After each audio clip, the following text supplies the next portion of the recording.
Yo, what is up? How's it going? Um, yeah, I finished it up and I threw it in. I think it looks okay.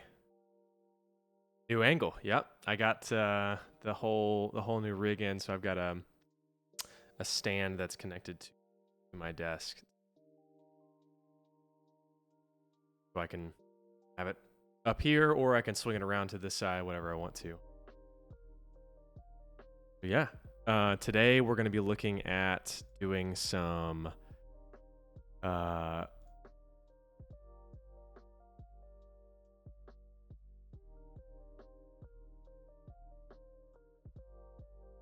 so I made this IG story or whatever. We're making this kind of ad, you know, it's for a soda company or for a hard seltzer or whatever, but I'm going to do Topo Chico today.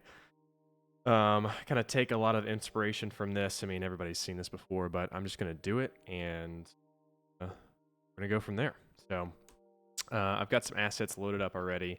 I think I'm going to go into Houdini and make some like beginning Daniel Schiffer-esque. I don't know if I know Daniel Schiffer. What is he like? What does he do?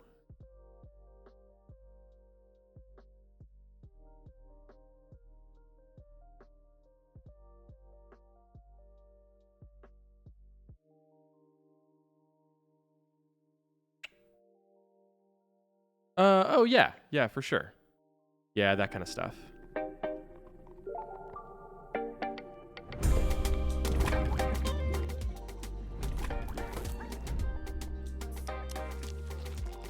Yeah. But the thing that he can't do that we can do because we're working in a 3D space is we're going to connect them all together. So instead of being in 4D, let's be in Houdini.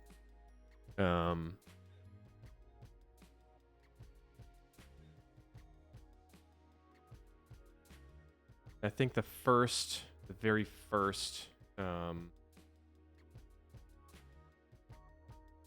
shot that I'm going to try to do is the can comes away from the camera, kind of like twists into lock up, and then twists around and shoots a lot of bubbles out. And there's another can thing that I saw earlier. Try that out. We're going to see how it goes. I'm also trying to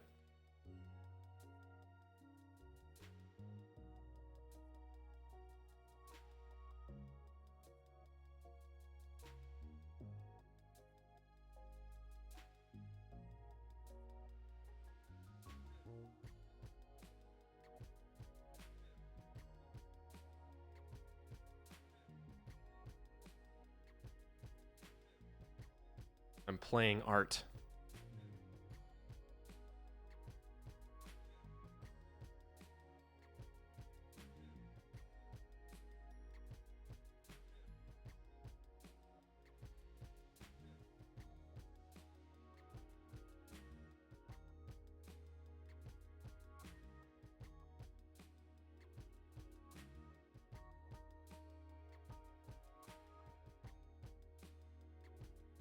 The heck? Make a PowerPoint. What are you making?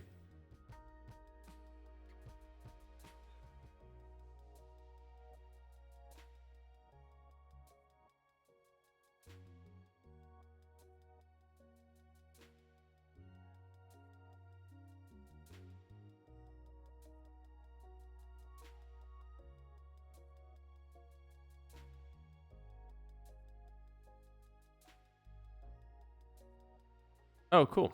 That's awesome. We did some AWS stuff. Hey, if I send this to you, can you send it back to me? For some reason, I'm not able to.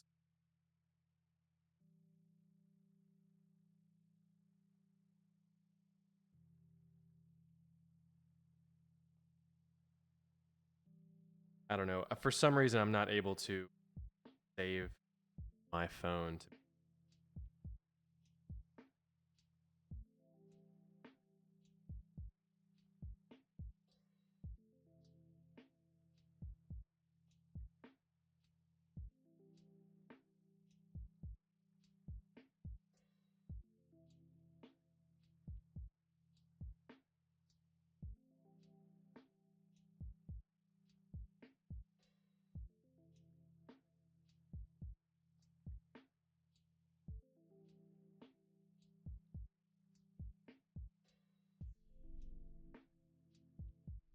Oh yeah, it's probably because of the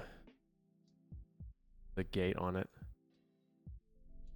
Probably clamped down. Is it clipping off the beginning of my sentences? I probably need that out a little bit. That up.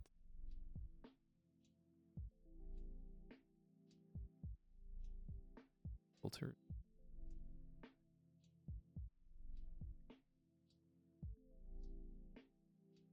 Got it.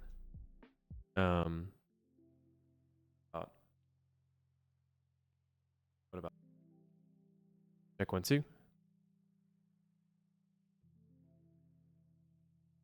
Yeah, just text that video back. Because for some reason it just like, if it's on my phone already, it's like, nah, I don't want to do that.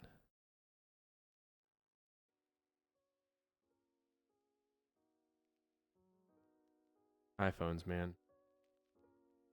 They're great until they suck. I also misspelled something on here, but I literally don't.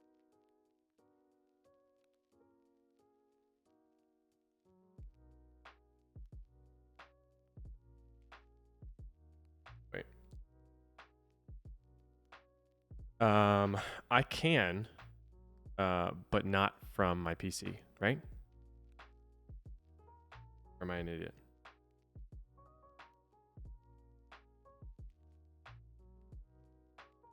You know, it is what it is. I've tried like Bluetooth stuff.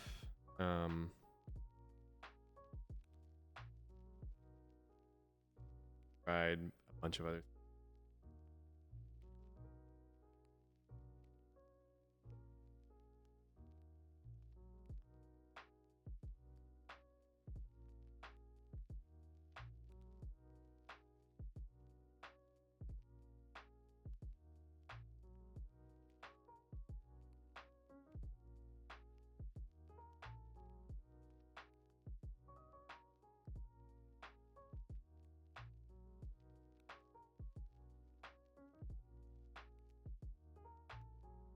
There's a way to like copy and paste buttons stuff. Yeah, PC life is the worst, honestly. But it's you know, for what I do at least, it's all I can do.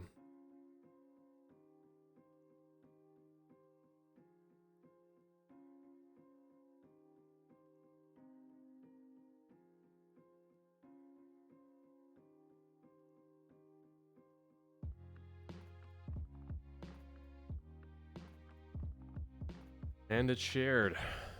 Viewers will pour in. Okay, anyway, we better get started. Go ahead and drop a geo node in here and go in, and we'll select file. Grab that can. One of the downfalls to the freaking Houdini is the fact that they don't give you a really good menu. This is what the menu. You can't like see it. You can't really navigate it well.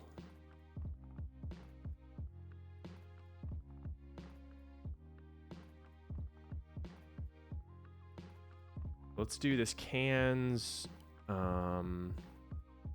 Let's say no drops for now.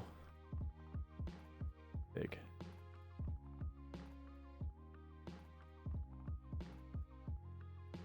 Okay, that's a lot. Let's transform that.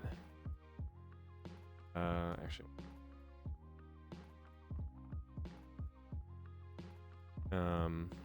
scale that down. Oh. I don't want this other can in here, and I'm not actually sure how to get one of these. I might have to go into Cinema4D just to get rid of the can, the other one that I don't need.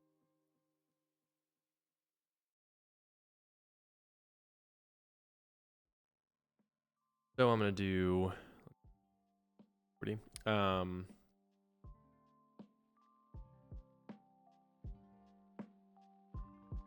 asset.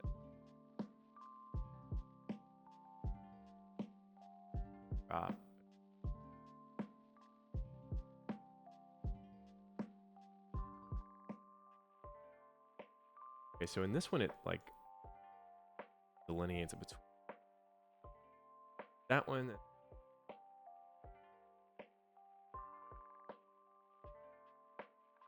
F file.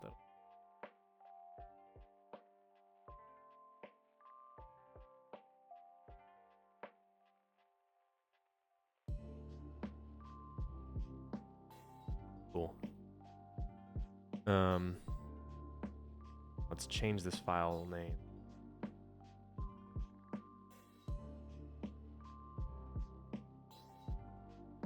Oh, you know what? I have to do a GTLF.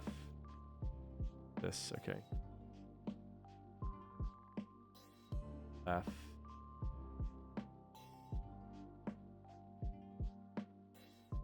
There it is.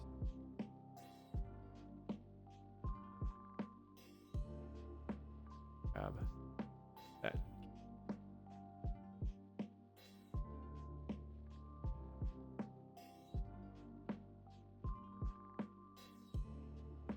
The typography that we.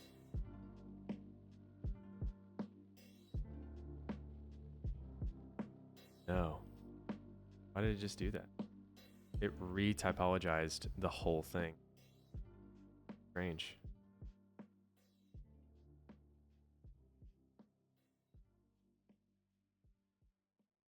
X probably. That with the F. So we'll go back in here and we'll say undo, undo, undo. Count. File structure. Gives us exactly what we want. And basically what I'm going to do is I'm just going to create simulation with this rather than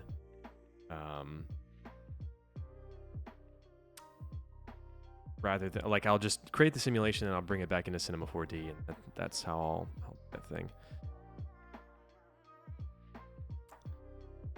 So now that we've got our Topo Chico bottle, let's go ahead and scatter some points. Pop solver, pop network. That should just immediately give us points on the can, which is fine. But what we want to do is we want to say birth activation on 1, and it's only for $frame 1. I had to guess. I feel so bad at these.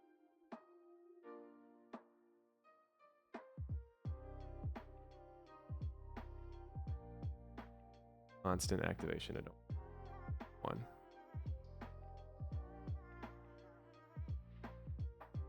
So I can keyframe this, I know. I don't want to have to do that.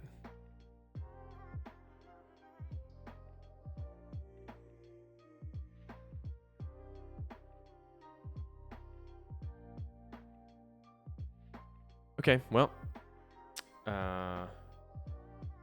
Oh, sweet. Thanks, man. Appreciate it. Okay, so life expectancy will stay 100. Life variance is fine. Let's do a constant birth rate of a lot. We'll just get some condensation, whatnot going in there. Basically, what I want to do is I want to have them spawn right at the beginning, and then I want to have the can twist off, and as the can twists off, they kind of like scatter away, and we'll change the camera angle and all this sort of stuff. Yeah. Ugh, birth rate. Anyway, okay, so let's do this. Let's go and let's say activation 1. Got that on first.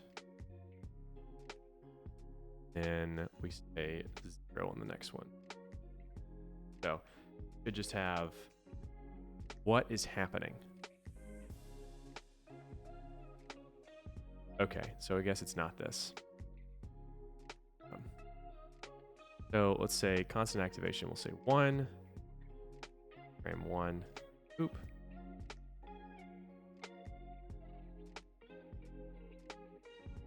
A 0. Boom. Lock in that. Oh, I didn't do that. There it is. Perfect. So now we have one, just birth rate. Boom, done. Your points for scattering, for condensation. We'll mess around with these a little bit. I need to have like some circle packing going on, to where it like actually looks like condensation rather than points. So what we're looking at here is like the way that Houdini works, and you know this with the nodes and stuff. Circle packing is, so reaction diffusion and circle packing are things that happen in nature normally when you see like film on like the top of, I saw it on a latte the other day. I saw it on, it's like circle packing is when you have little bubbles that even though they're big, they don't connect to each other. And like the smaller ones are kind of grouped together. Let me see. There's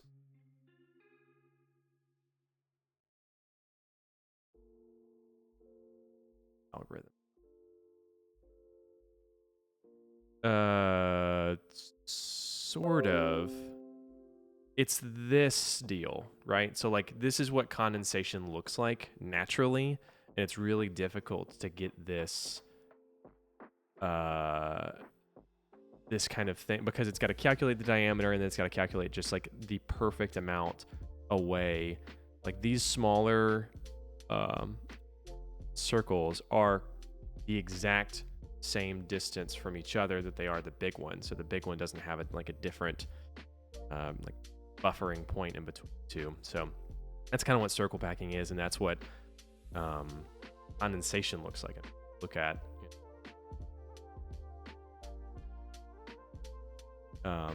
it's got the circle packing going, right? Like it's random, but it's also like not. It's got like laws of physics and stuff like that. Reaction diffusion is the same kind of way. Where you've seen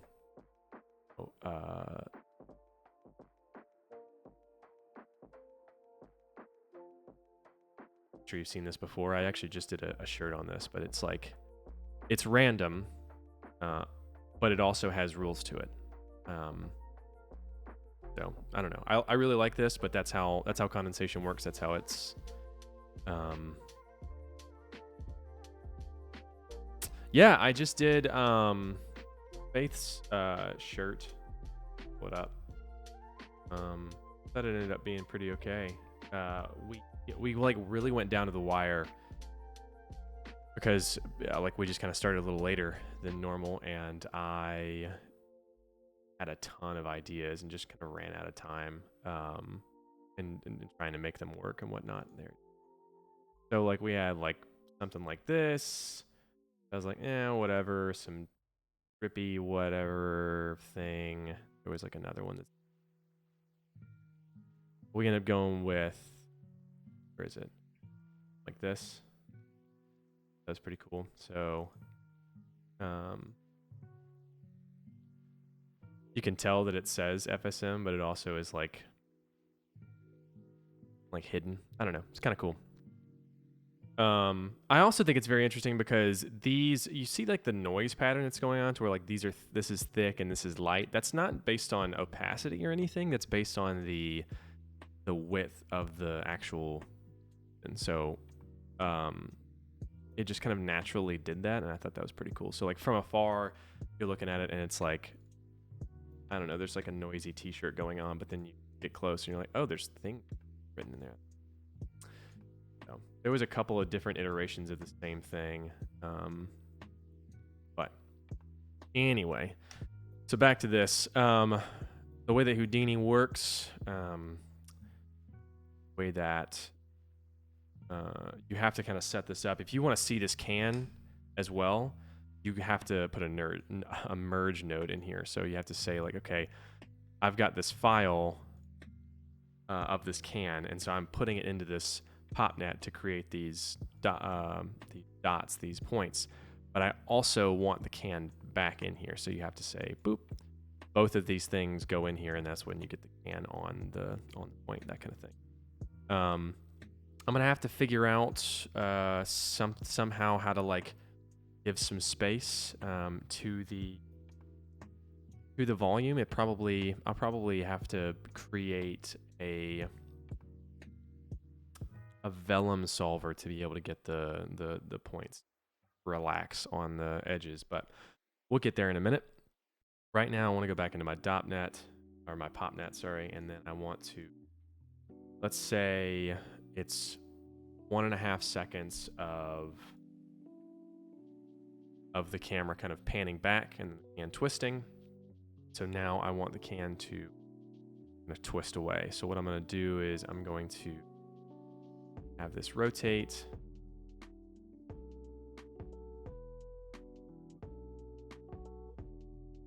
Say, I don't know where it is right now. We'll just hit the camera where we want it later, but let's just get the rotations in now. So I need that faster. Cool. So let's try that, see what that does. I think this eases on its own, maybe. Okay, so I want to check out the Bezier handles.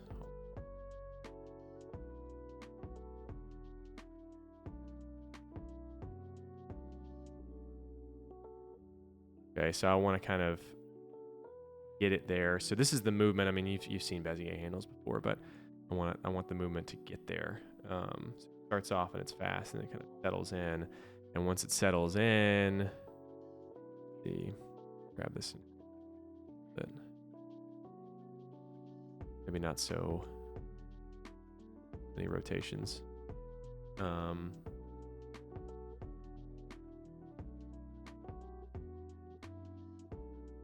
And once it gets here, then I want it to whoosh away. So go back and let's say boom. Oh, there. Go to 96 is cool. Add that. Boom. Rotates around, and you can't really see what's going on. I can't either, but been good. Oh, I also made you a moderator. I figured out how to do that as well, just in case, you know, we get so I don't know, it's so ridiculous to think this is gonna go anywhere, but weirder things have happened. So yeah, I just wanted you to have a sword is all it was. Okay, so the popnet should be affected by this. It doesn't. Points don't move. How do I get the points to stick?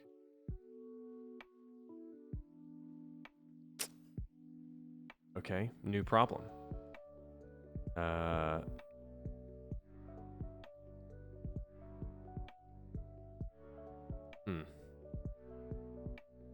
Yeah, the can's just moving around, but I need them to stick to...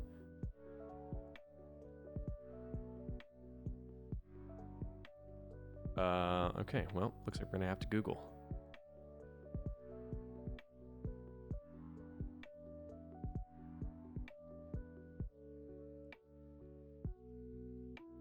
Oh, good old Reddit. All right, trying to get the points to move on geometry. I found a common way to do this.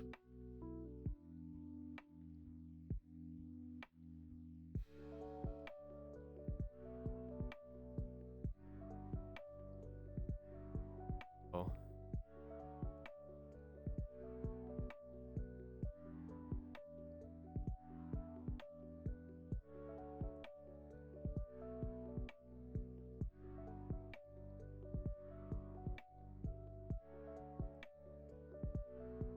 Huh. Full ray node.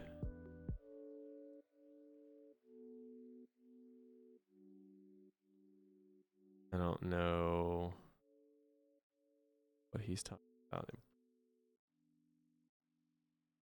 Huh. Okay, well, apparently I can't do that.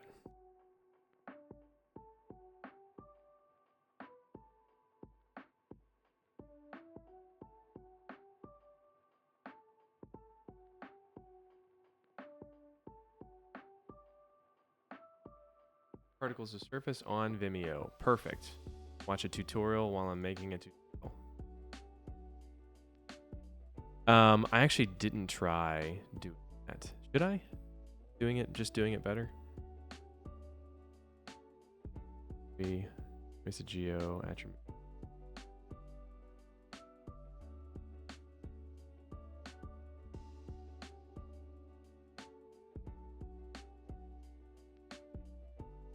Okay.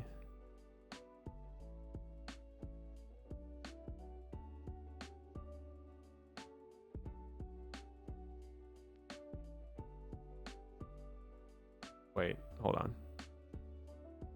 What was that wrangle that he just did? Oh, man. Huh. Okay, at point equals primitive UV. Sticking to saying that 110. Okay, and the X and the direction is that. Okay, this is going to be too complicated. I don't have enough time to be able to create any of that, but we're going to just keep going. I'm going to make this wind solver. So we're going to do a little pop wind right here. It'll give us a little bit of a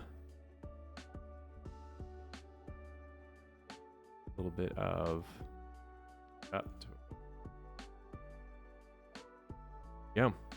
So what I obviously don't want is I don't want the points to be inside of the object. So I'm gonna do a collision object, pop collision detect, maybe point collider. Yeah. I guess that's not it. Okay, yep. Merge.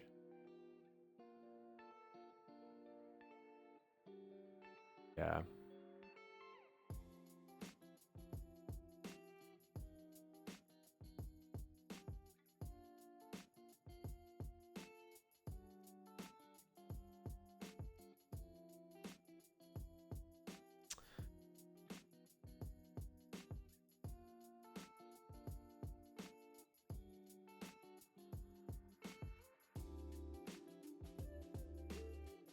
Object merge.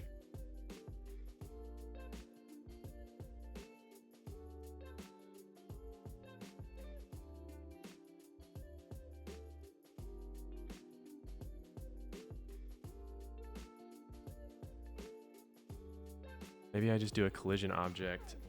I just point to it on another.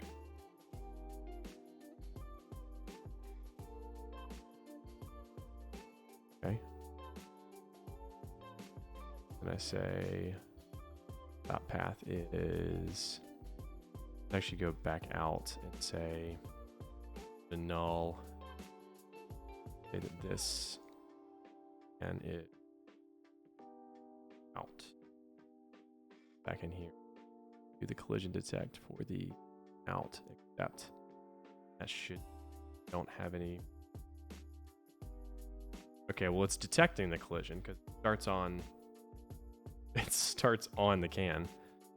Interesting. I wonder if we need to transform the geo in like uniform. 01.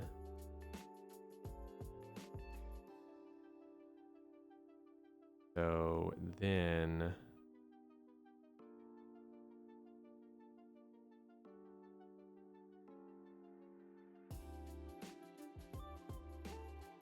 I'll transform it back 0.09.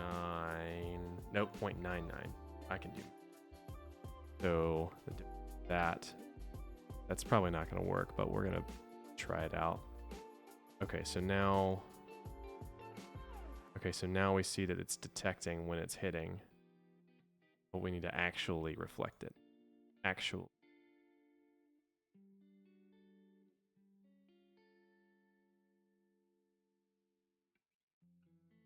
Pop collision behavior. So like once it collides, then I can tell it to do stuff.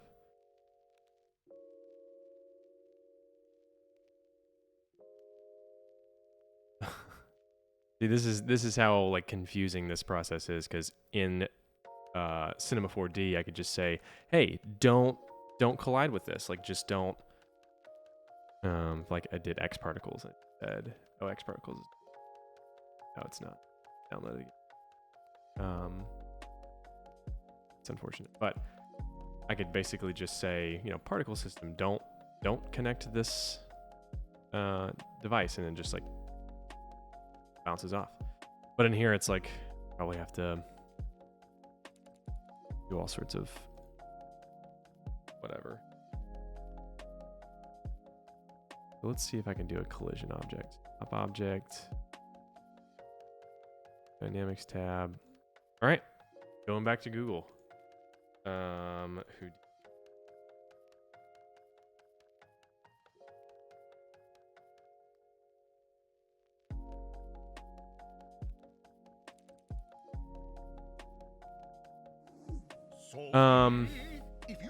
Houdini is industry standard for, I would say, for the like Moana was made on Houdini. A lot of Moana was made on Houdini and Maya, but a lot of places are still doing Maya, even though I feel like it's Maya's for animation rigging. I'm looking over. But it's really good for rigging. It's just kind of outdated in every other thing. I can do a whole lot more stuff in Houdini, and honestly in Cinema4D faster than I can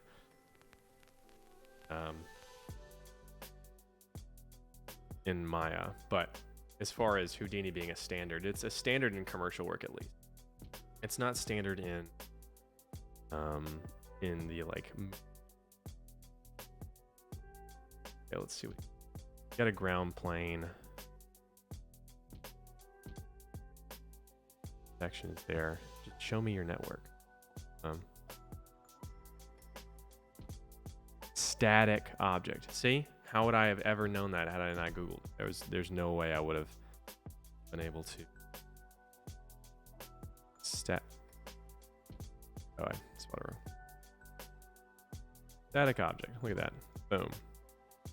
Oh, I guess I have to merge it in. Collisions. Resolve. No. All a part of the work. Yeah, it's true. It's true. Google. Asking questions. Okay, so I have to, let's see here. I'm going to cut that here, and I'm going to say merge node. Where did he put that merge node? After the pop solver. Interesting. I feel like it would be before, but it is. Merge here. Static object goes there, and the static object, I'm definitely going to say the OBJ path is the no way that geometry worked, but no. I thought it would be the SOP path, can it?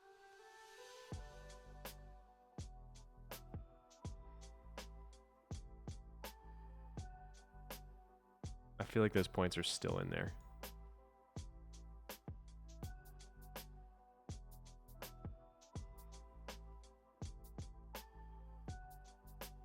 Yeah, they just went in. The heck?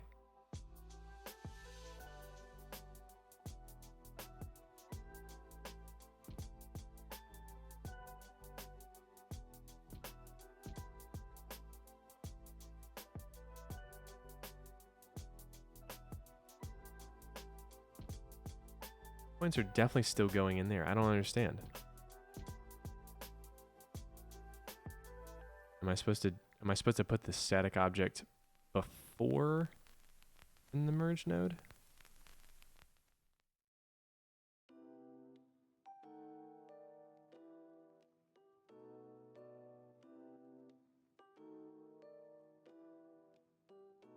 at that. Okay.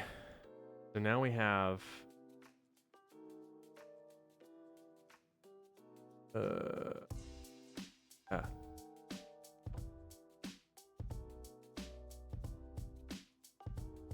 I guess we don't need this can out anymore, but I also don't need the transform to look like so.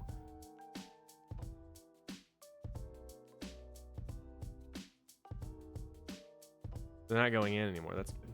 All right, cool. So can I rotate the static object? I wonder if I can do that. Nope. So collision guide. Okay, let's do this.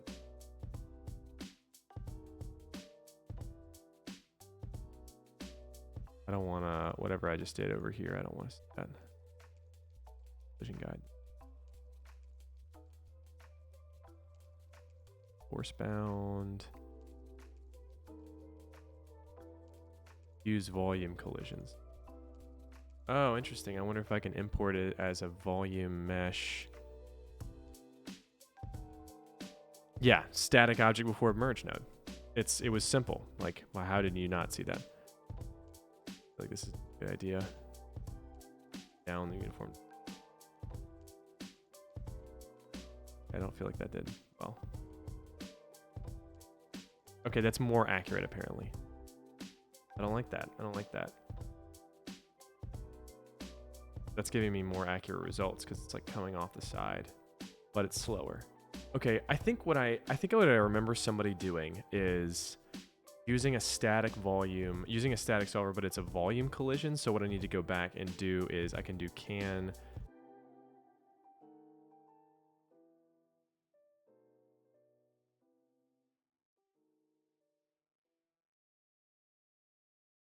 Bad at spelling. So, but what I can do is I can say,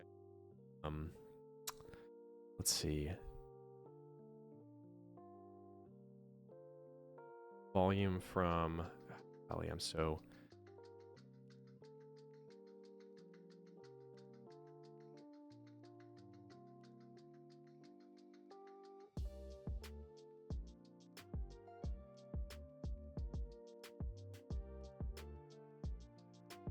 I'm so out of practice on, hold on.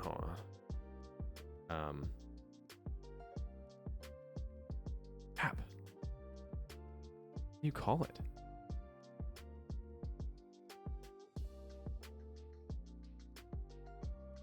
And see, this is why I just have to like really dig in because I remember all this stuff, but it's so difficult to keep it all fine.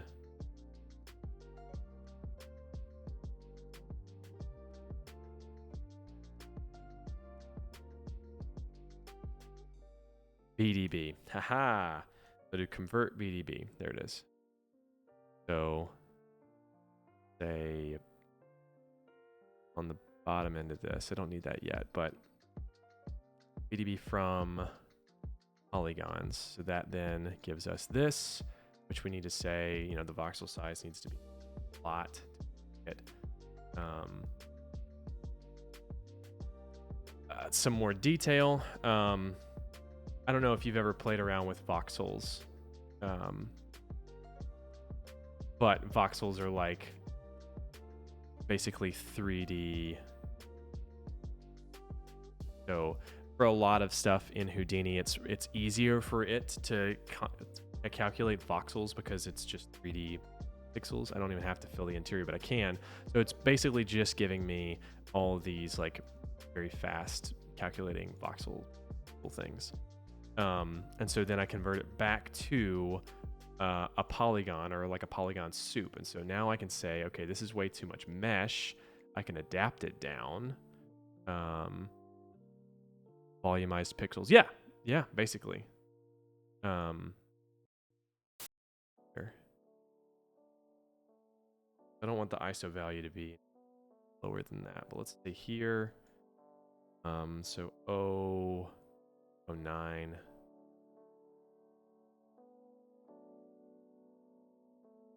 But I don't need to convert it. I just need to have it as a volume. So I forgot about that. I'll just do that. And then if I bring it into like if I, have it here and then I say, let's go back into this .NET, and the static object is still going to be here, but it's going to be a volume collision. That should make this a whole lot faster to calculate.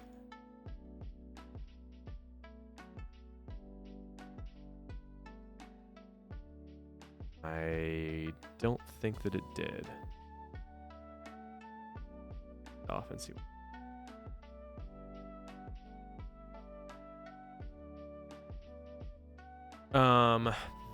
Vector is a good question. I'm still trying to figure out what vector, what a vector really means in Houdini. And I think that a vector is three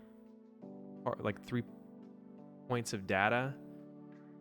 Correct me if I'm wrong on any of that. I can't. It's been, a few weeks since I've been in Houdini. I'm like already forgetting half the stuff that I've learned. But what I can tell, I don't know what that GIF means.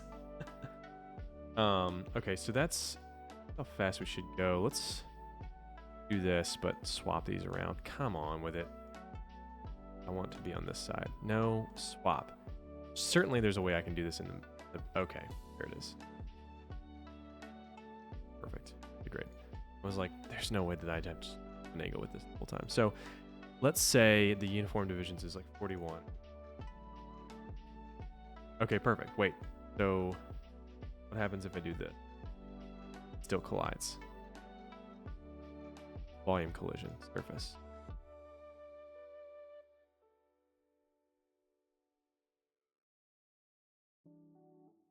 Offset surface. Offset surface by a lot.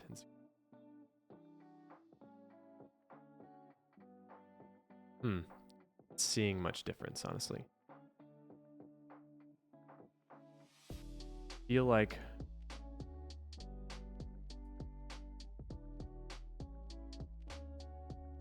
oh, that's definitely not what we want. Vector is just an equation of infinity, no matter how much you blow it up. Oh, yeah. Okay, so in that sense, in like a vector, yes, it is. Because if I mean, stop this. I think also one of the best parts about Houdini is if I don't like a simulation and it's calculating it, I can just mash escape a bunch of different times, and it like stops the points, or it stops the calculations. That's cool. Okay, so if I just like that and let's go back up, and I just want to see this volume can out. So basically, if I go in here, you can just see these, let's say, voxel size of that. So this is basically, it's just calculating the voxel sizes, and there's 3D. They're all facing the camera. You can see them like kind of twisting and facing the camera, but they all kind of just stay the same size. So I'm not really sure if that means that it's vectorized or not. That's way too much.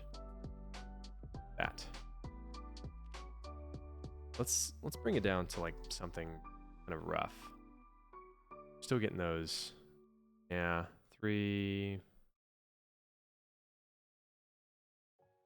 I need at least the 09, the like lips of it, right? Kind of like. Yeah, I think the only thing that I can think of that's vector in 3D, because they don't, like, geometry doesn't scale. There's always a breaking point. Volumes are always going to be the same size. They don't interpolate. Yeah, I don't know. I don't think it's irrelevant. I just don't think that it's like, I don't think it's like the ability is there, because yeah, I don't know. Okay, so this PopNet doesn't have the static object in it. Well, let's do that, and let's swap these again. Burp. Burp.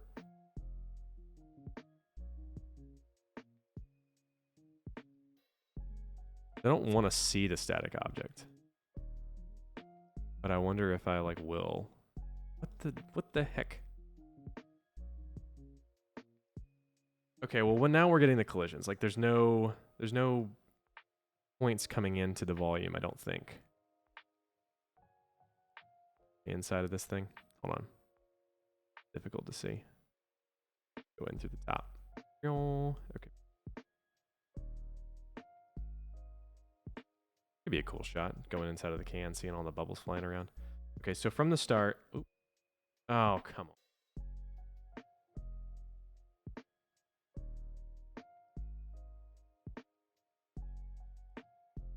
Of course.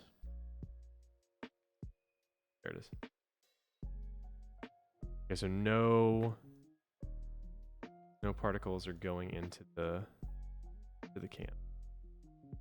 So now I kind of want them to like swirl around and then go upwards. So let's go back in the pop net.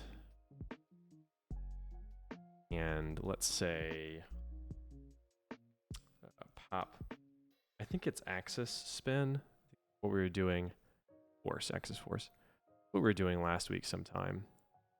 And let's do the radius is big. That's not doing anything. I think the speed needs to be up, right?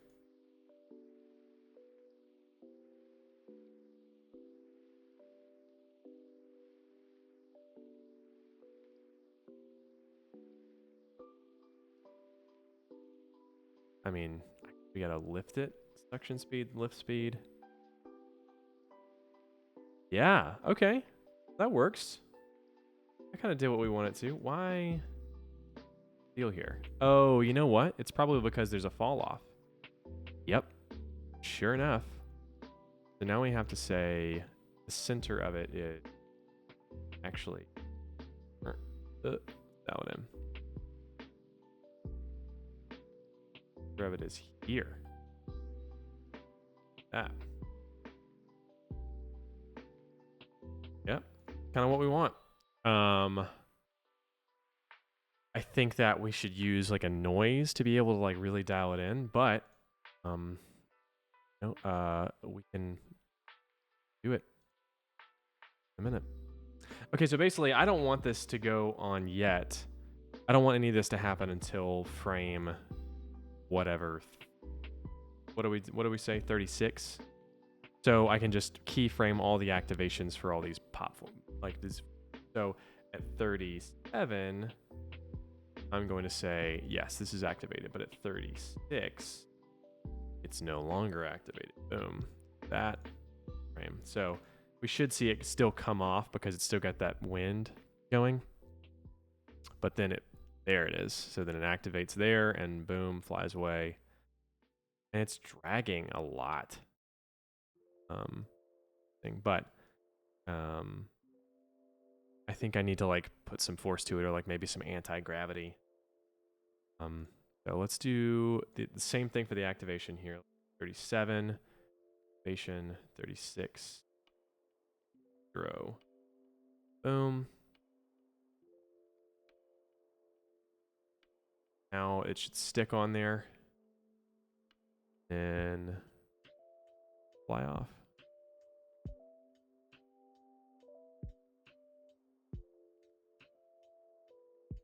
So, you know, this is okay. This is not exactly what we want. I'm wanting it to be a little bit like further up. So let's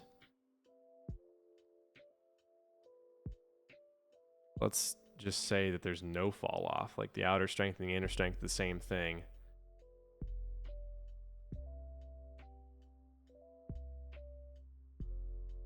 So it's just going to continue on out, right? Nice. So if there's some air resistance, that's good. We probably want to do some clumping. But let's say the radius is a little smaller. Get a little tighter. Boom. Okay, so I think the speed is a little fast, and then the lift speed needs to increase. And then also the pop wind needs to have more amplitude, but the swirl size needs to be a little bigger. So let's just change some of those things, and let's see what's going on here. And not at all what we want. Cool. Cool, cool, cool. So none of that. Too much lift speed.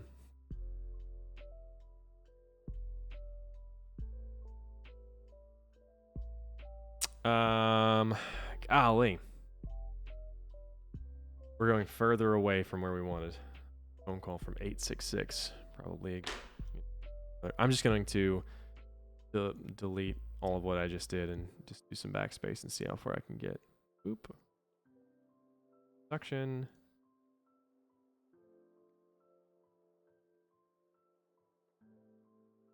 Still too weird. Keep it back.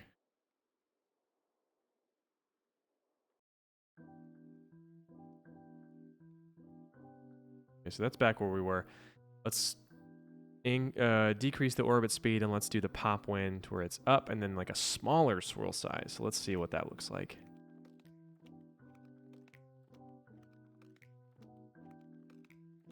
Hey, it looks like something that we would want. Okay, let's just like increase the suction speed. Or the lift speed, I guess. What is suction speed? Let's do this. Let's get rid of that, and let's just go all the way up with the suction speed. I really want to know what's happening. I think it like probably sucks it in, maybe. Oh, that's good to know. We're gonna put that one in the back pocket. That looks really cool. So what's the opposite? Is that like it goes to the center, or it just throws it away from this? Okay. Okay. Huh. Good to know. So let's just put like a 0.001 on there. So like when it activates, it just kind of like pushes it out a tiny bit.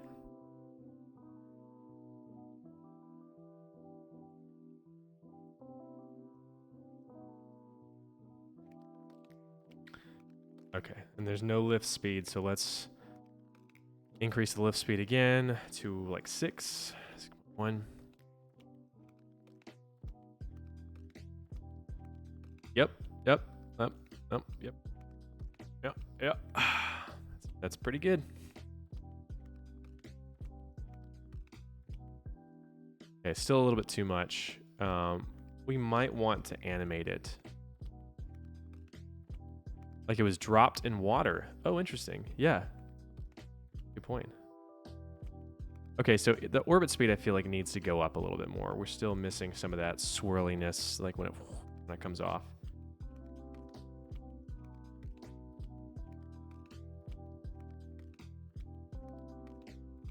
A little bit more. Got to get some more.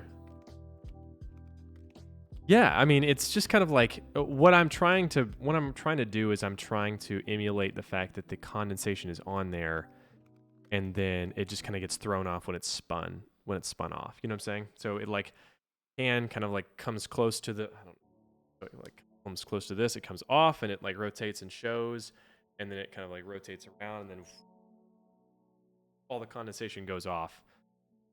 And then we follow the bubbles. I think that the next shot I want to do, we follow the bubbles up, and the bubbles become like a strawberry. Like if I'm doing the Topo Chico strawberry guava, the bubbles become strawberries. Or like the bubbles can become the like little bits in a strawberry, and then they like pop onto the strawberry. We zoom out, and there's a strawberry there. I don't know. I'm just kind of throwing ideas out there. Ideas that I've like seen people do probably before. I was talking to Patrick the other day, and it's like I did one of the shirts that I did. I was like, well, actually, like the shirt that I ended up with. Hold on, I was listening to this album the other day, but I didn't realize like I had like completely ripped it off. But that's like that reaction diffusion right there is what I was looking at, and I was like, oh. Okay, well that's what I stole it from. Oh, there's your shirt. Whatever. So I'm probably stealing it from somebody else, but you know, no one's doing anything new anymore. Except for Man vs. Machine, man. They're incredible. Right. What did they say? Good artists emulate, great artists steal, or something like that. I don't know if you've seen the new Man vs. Machine stuff with. Hold on. I gotta pull it up because it's just incredible. I wonder if they put it on their website. Their website's always so slow. Edition. Logitech, no. Fender, no. It was for Coca-Cola. Let's see. Do they have their Instagram on here? Oof. Info. I could show you what I'm doing. There it is. This stuff is incredible, man. Right here. Log in. You're kidding me. I don't know my login. You know your Instagram login? Of course I didn't get it in the first try. Second try? Nope. Third try? Fourth try? Password was incorrect. I don't know what password it would be then. Forgot my password.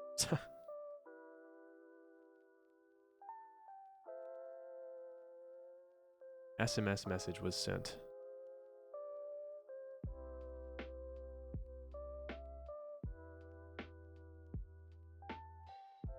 I don't want it on my phone, you dummy. Oh my gosh, you're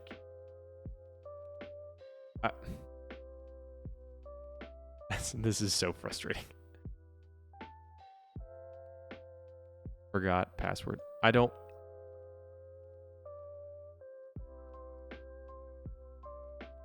Insane.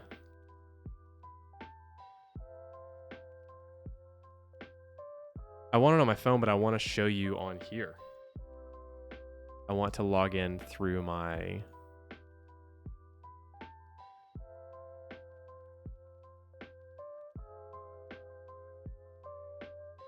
Okay, apparently I can't log in on Instagram. I wonder if it's logged in on this computer. Hold on, let's see.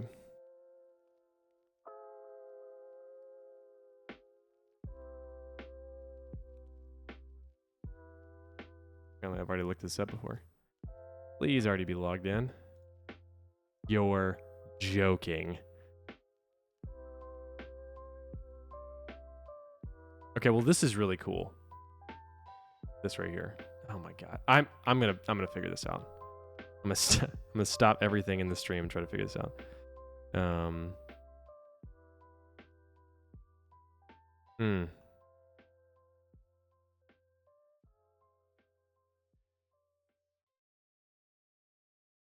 Log in.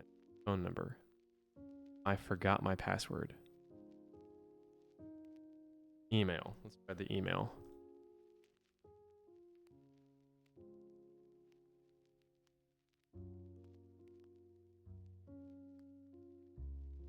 Noticed unusual activity from your account, so we've logged you out. What have I done?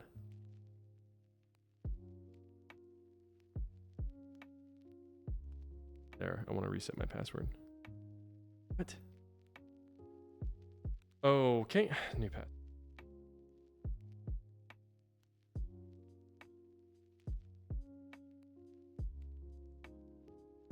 It does not match.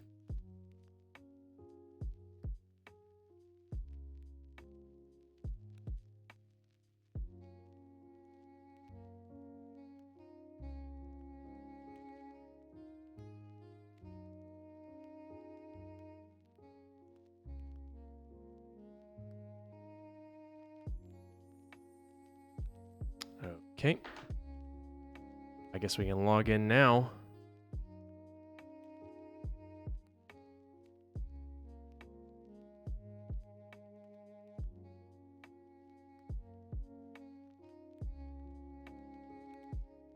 Wait.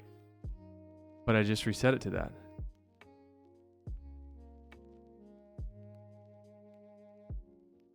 Are you kidding me?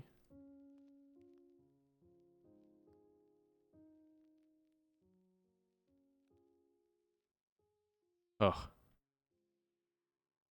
Ugh. That's freaking awful. Okay. We're here. I got it. Oh, this is wild. Right here with it.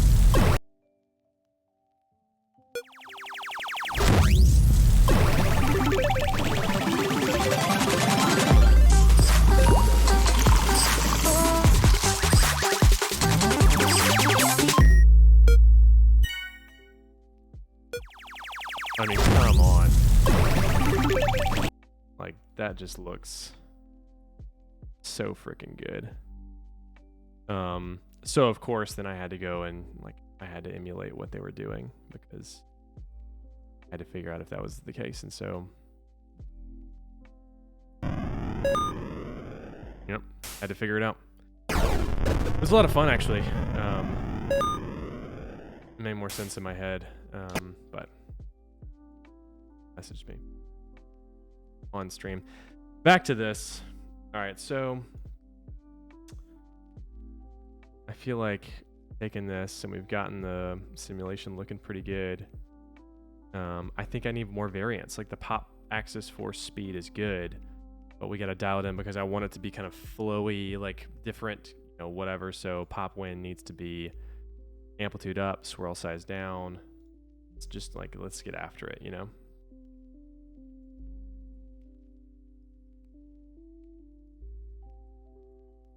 I think the lift speed is a little much. So let's get rid of that.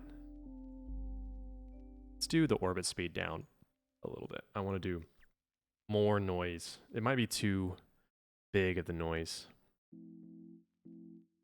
Okay, so yeah, that's more of what we want. Nope, back. Let's do swirl size back up.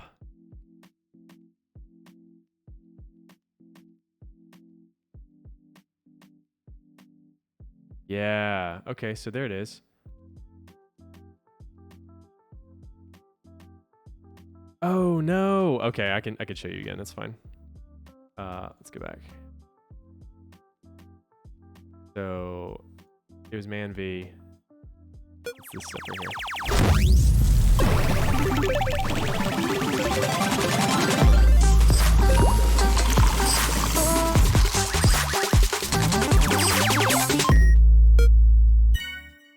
I mean, come on.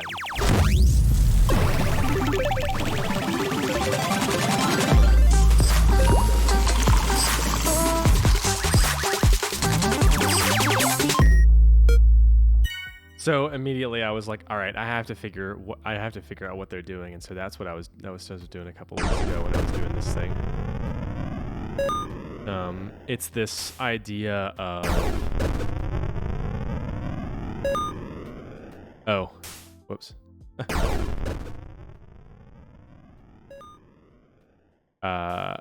Yeah. It's this idea of a cloud kind of being created by these cues. It's like in the Lego movie when they're doing the like Lego movie.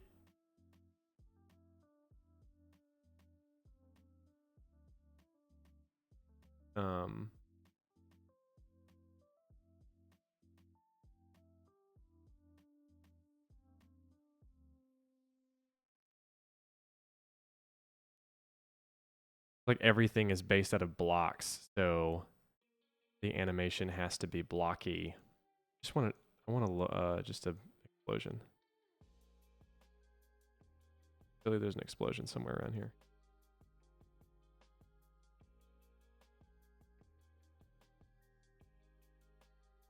Okay, well, whatever.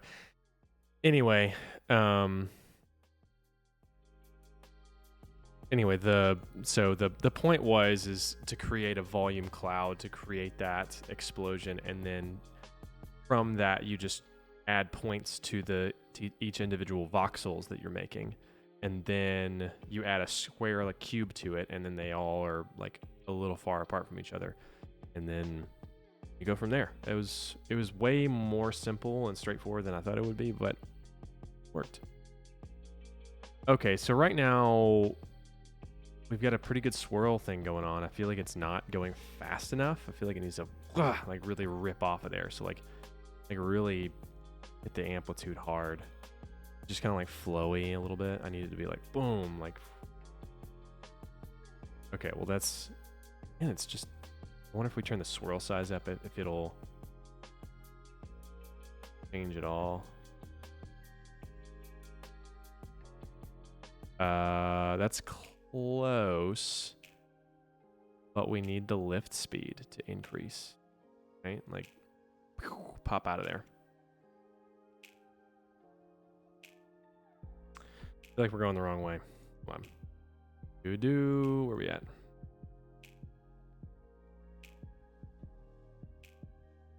Still undo.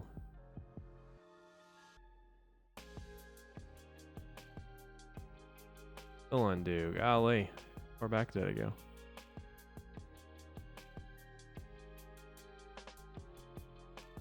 Okay, cool. Let's do a little bit of a little drag, because I feel like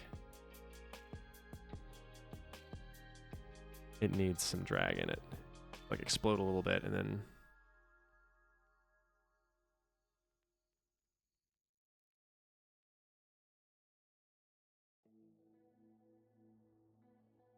they're not sticking together. I don't like that. Let's add some more. Like, let's turn the birth rate up. Actually, you know what? Let's save this first of all. Personal. Go to there. Houdini projects. Let's say and then. So, gonna do that. Boom. Yeah, I still like that. That might be too much, but we'll see. We will absolutely see. So let's turn the merge node here.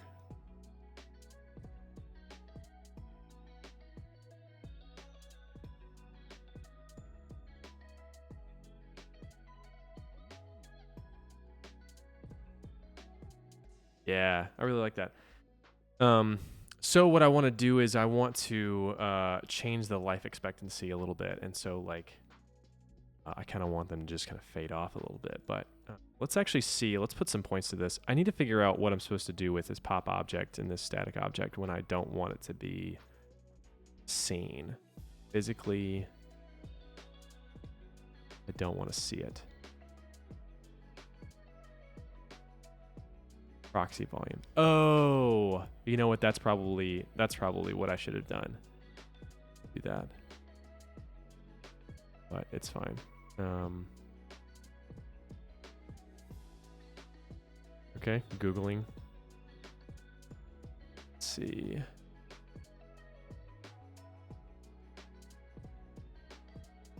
Particle collision, object, visual, visibility.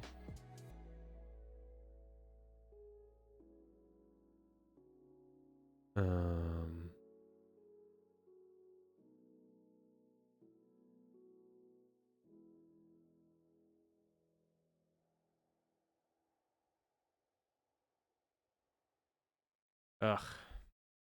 And ads.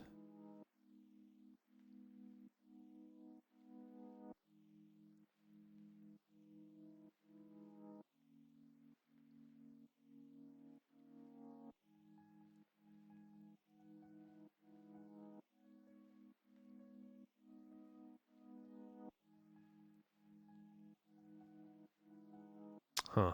Okay, I probably am going to have to...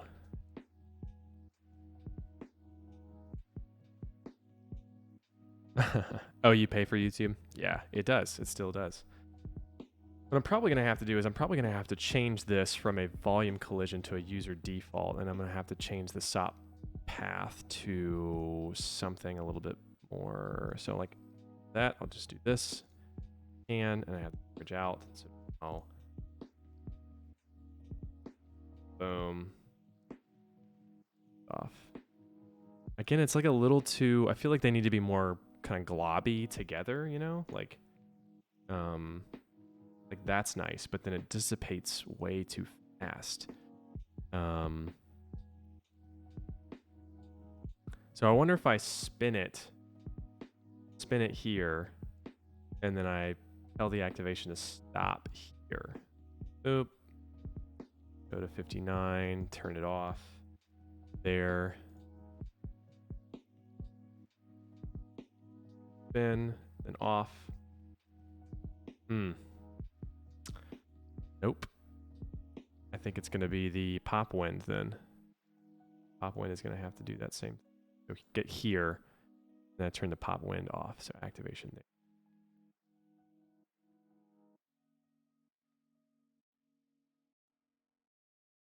Doing all these keyframes.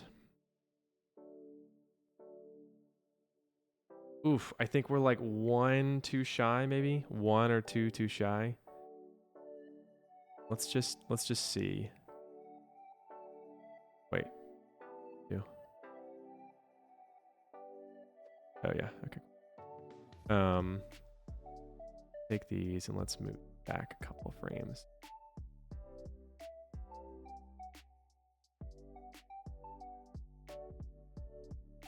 Huh. Okay, I think that looks a little better. They're still dissipating a whole lot. Maybe I put a lot of drag in here. Turn up the air resistance a ton. That looks like it goes into slow motion. That's not really what I want. So let's undo that. I don't know. I think I like the fact that it dissipates, because I like what we talked about earlier was basically the camera is going to be close and it's going to see all of this, and then it's going to pan up and follow these guys, and they're going to become the like things on a strawberry. So we kind of need them to be evenly spaced out. I don't know how they're going to look, but let's do the next step. So let's do a copy to points. I'm not going to do any kind of normally you could probably do some kind of a proxy or iterations or something like that to where it'll run a little bit faster. I think this is going to be fine though. So boom. I'm going to say points to copy is this. This merge node is going to be on the last bit. We're just going to look at copy to points. And I want a sphere that is not that big. Let's do 0.001 thousandth. Nope. That's a 1,000th. A there and there. Copy to points. That's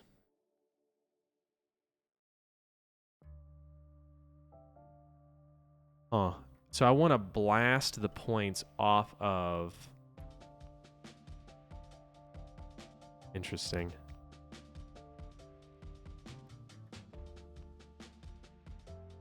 So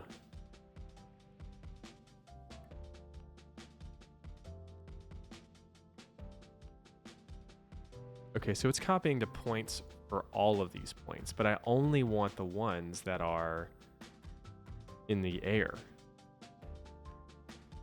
Huh. That's interesting.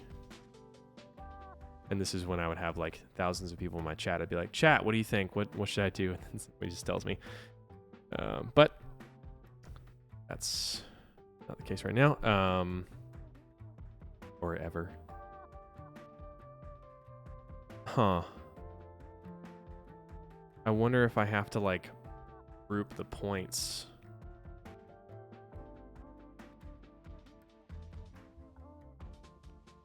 Points. I just say, like, I don't know, points. And then if I blast the points of this group,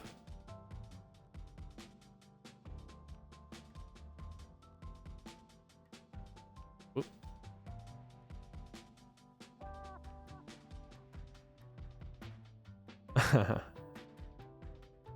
No, you will never. It's still telling me to blast the points. I don't understand. Or it's still telling me, what did I just call this? Group 1. Group name. Okay. Group 1. Little g, group 1. What? Guess from group. It's points. I'll tell you. You don't have to guess anymore.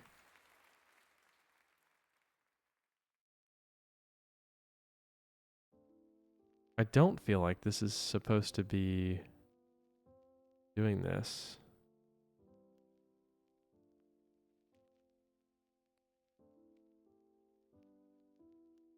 I'm very interested to see what's happening here.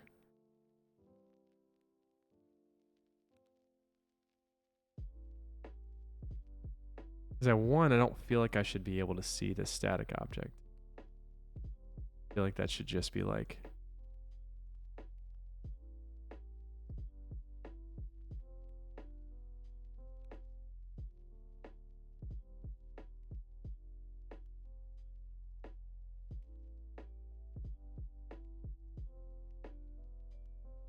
Object, ripple object, split object, stream, static object, object.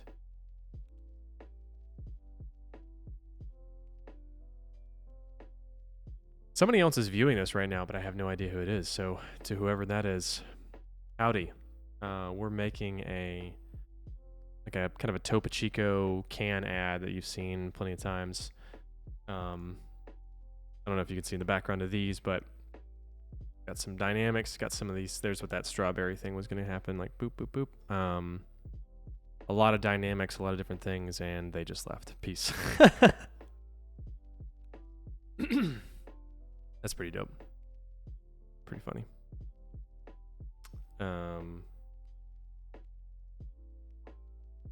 What are you doing today, Joey?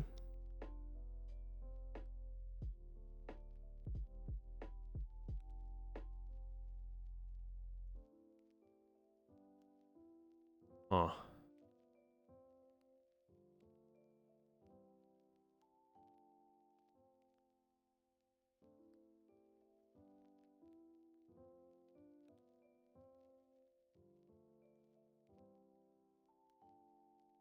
There's a shelf tool called Condensation.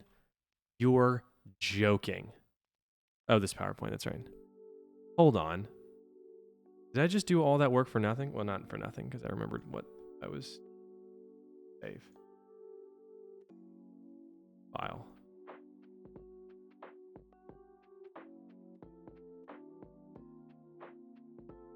And no drops. What I want. Yeah, but crap out of that.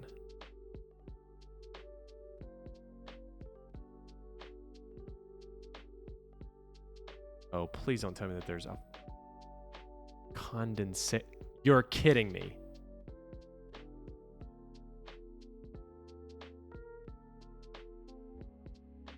I hate my life. Is that actually what just happened?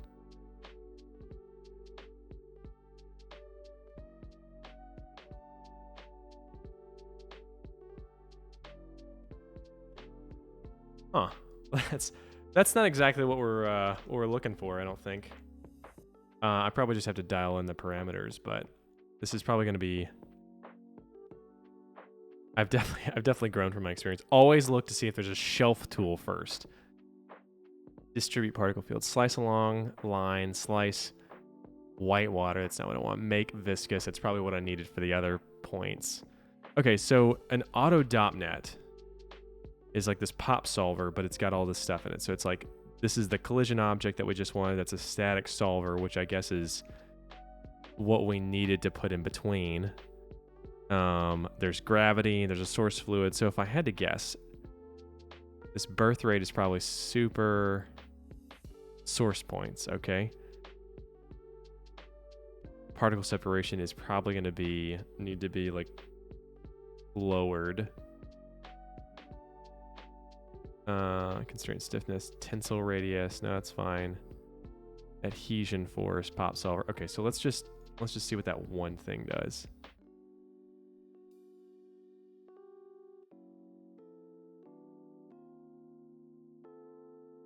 Uh-oh. Here's the beauty of... Okay, so we've got this. What's happening here? What? What? What am I looking at here? These are points on points. I don't think this is what we need. I mean, I guess this would technically work. But look at all these points that are on here. Yeah, it looks gross, honestly. Yeah, I don't think this is what we want. I think this is definitely like it. Is this just a... Oh, that's a geometry wrangle. Oh. What is this saying? String volume name. Okay, so it's giving me... This is a channel, so the time scale. Okay. Float is distance, a radius distance of fit. Volume sample of... So this is a vector code right here. So like 0 is like there's not a first, and then the volume name is like what would be a 1 there, and then velocity at point whatever, so it's 0. And the channel is max distance, so then if I create those, that should create these channels, right? Like the time scale, because it's done that for something else here, but I think I might have just...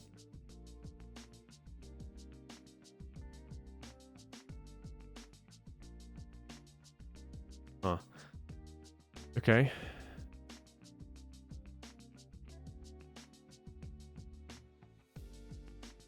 Velocity at force, channel strength, channel ramp, strength by distance. Oh, it's over here. No, those are not.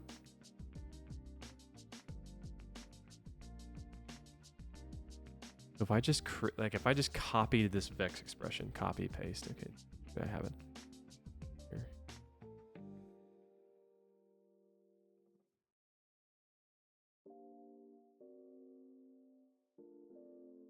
Oh, that's too many, but let's just open this back up. Ooh. So if I put an attribute wrangle in here into this resolve,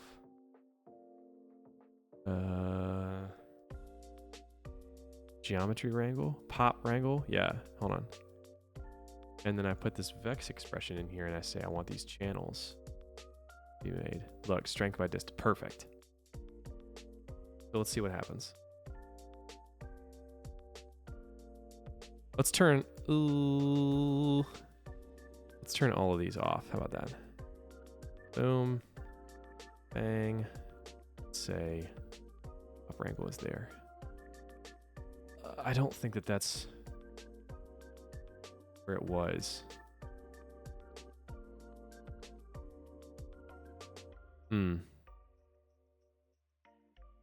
Maybe it goes into this merge node before the source, after the source input. Maybe it's here. I don't know. Let's just try it. Let's see how it is. I probably have to specify though where the cause the string volume collision, that's not gonna work. It's because it's already created stuff. This is where I need to learn this code, man. Right, but I don't know how to change it to what I want. This is not doing anything really. Okay, I'm just gonna say attribute randomize. Bit. Is there not an attribute randomize? What? Do I have to do it outside of here?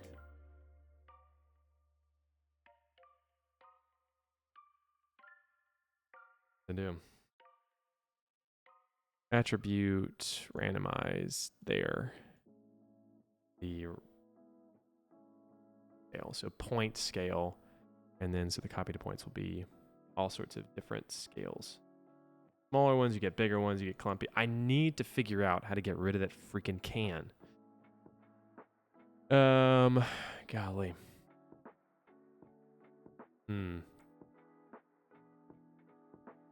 Because it looks good. It looks good other than just like the can away.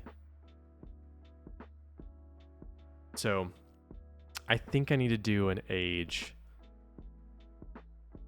a scale over time kind of thing. So I'm wondering if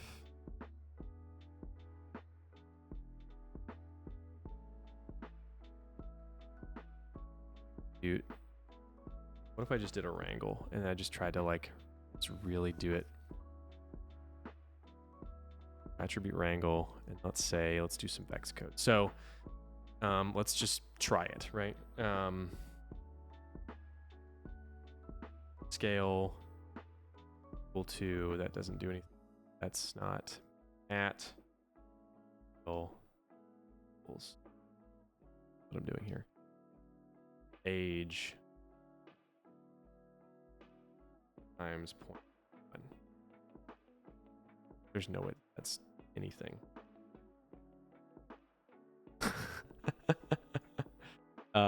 At age. Does that do something?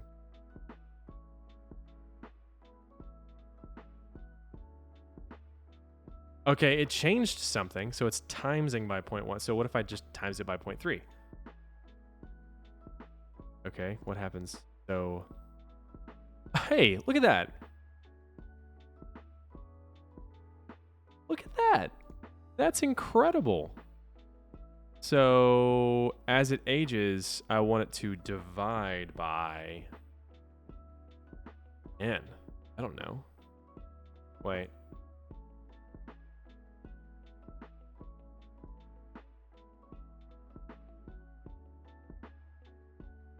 A 100. But why does it start? Okay, so this so p scale equals at age. So if I multiply it by 4, then it does get bigger. Oh, I didn't put the. It does get bigger. So they're all primitives and they're all. That's kind of cool. That's like kind of what I want, but I also want to like dial it in. So how do I do that? How do I say like starting at frame whatever by 1?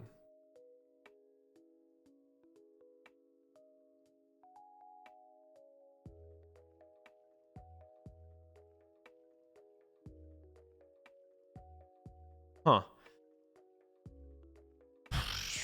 I have no.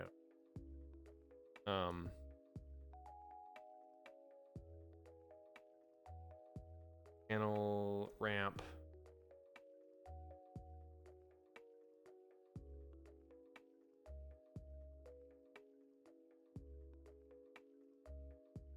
How do I do that? Scale equals.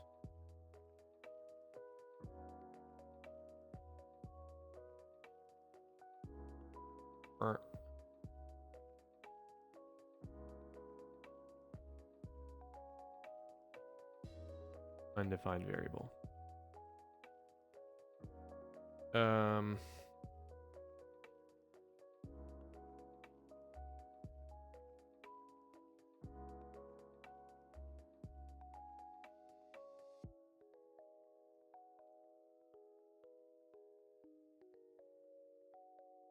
Again, it's.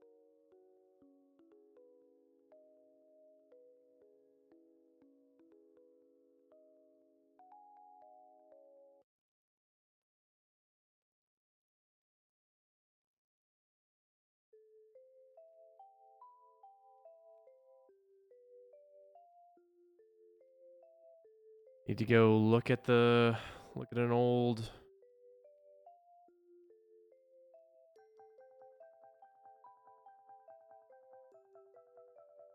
a tutorial or something. Need something to tell me basic concepts. There it is. Fixed glitches. Hey guys, which is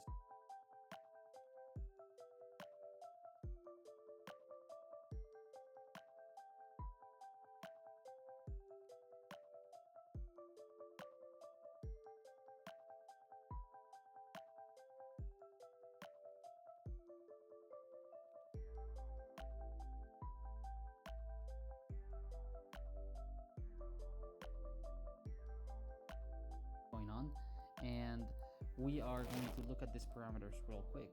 We've got the birth, which has an impulse activation of 1.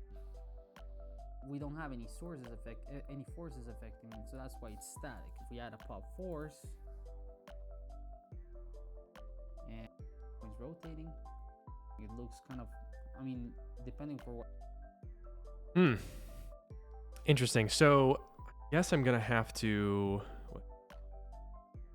I guess what I'm gonna have to do is I'm gonna have to say I can't blast those away. Those are stuck there. So let's just delete this group. And this says input. But it's wanting me to like.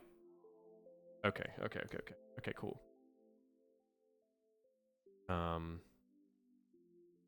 Scatter some points from here, randomize some scattering or whatever into there. What does that look like?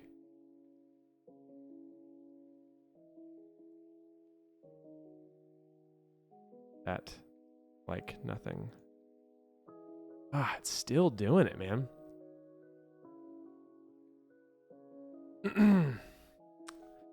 I am beyond words as to how to get that can away. I wonder if I just don't need to put a...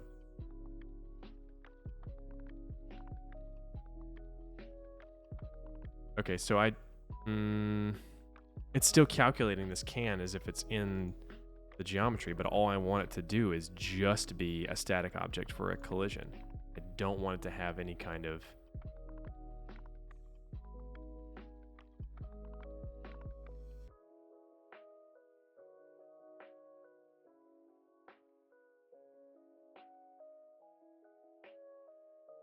Nope, still there.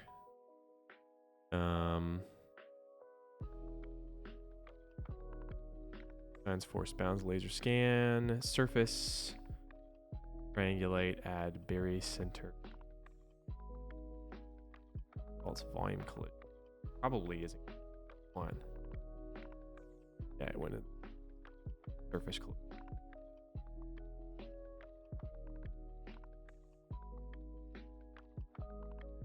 So this is slowing down our, probably because it's actually calculating correctly this time. Am I in focus? I can never tell if I am or not. I have to go here to find that out, but see.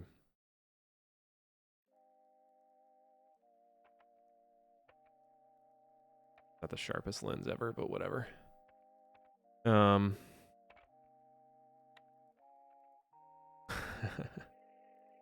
Yeah. What kind of stamp though? Like a good stamp?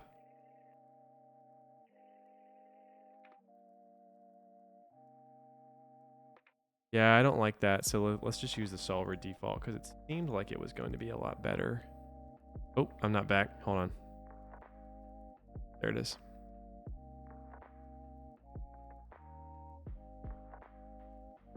Oh, that's nice. The like, forever stamp? Is that what they're called? Again, I don't know how I'm supposed to get rid of these points. See? Let's call this call the stream what it is. This is me just trying to figure out what's going on. Op object. So I don't want the static solver to be here, but I want it to be a collision. So like, do I merge it up here and like don't put it back here? It's giving me is the wrong type.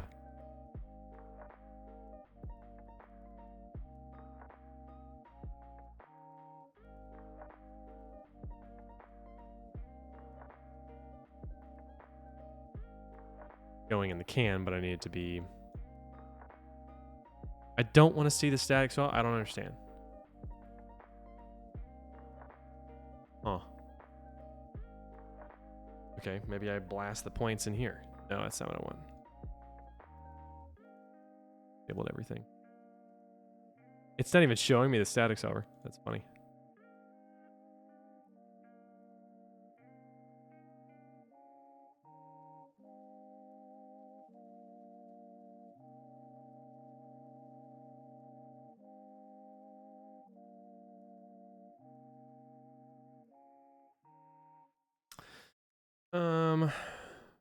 All right, second viewer, what's up? I don't know who you are, but welcome to Topo Chico ad. We're having some struggle with. I honestly thought this was going to be like 45 seconds or 45 minutes of just me like setting it up, doing it, getting it out, like rendering, whatever. But for some reason, my copy to points right here is also making the points of the frickin' their points in our can now. Maybe not. Hold on, I gotta go back in here to this .NET. Go inside, shall we? Yeah, there are points inside of here. That's not what we want. I guess I have to do a volume collision. Oh, you know what? So let's do that. Let's go back to what we had earlier. Let's do from polygons here. Let's look at that for a second. That's 2 coarse, and they're gone again. Whenever I like say hey to the viewer, they're all like, "Oh, I'm out." Maybe we should just keep going and not talk to them. That's fine. So let's do copy to points. Let's do in here, we're going to say volume collisions. Which is, wait, what's the static object? Find. Hold on. I'm just going to redo this.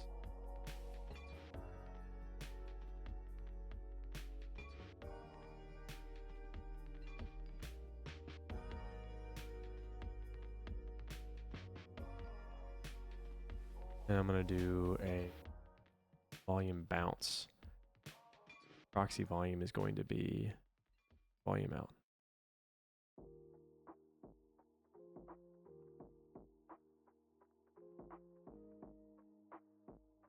Is that on the bottom though?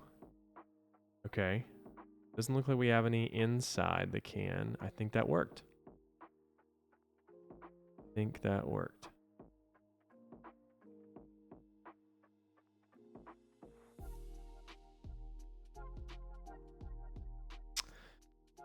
Yep. And we're also not getting any points because the voxels don't. Look at that.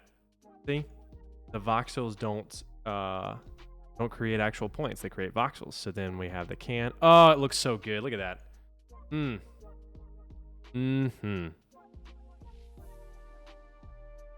Let's do a little bit of suction, shall we? That sounds okay. Weird. Kind of weird. Whatever. Let's do the pops it like the axe force, and we're just gonna do like a little bit of suction, -1, just to get it like floating around a little bit, maybe a little bit more, honestly. Oh, it's the wrong way. It's the wrong way. That's right. That's right.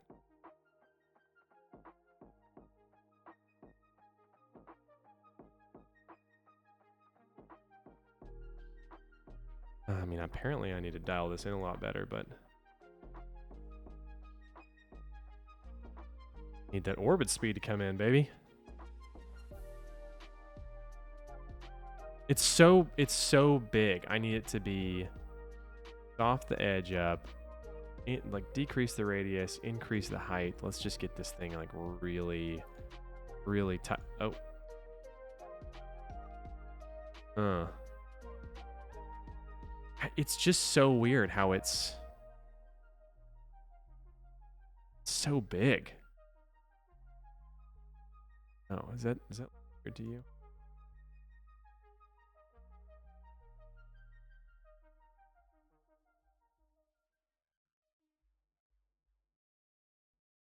Okay.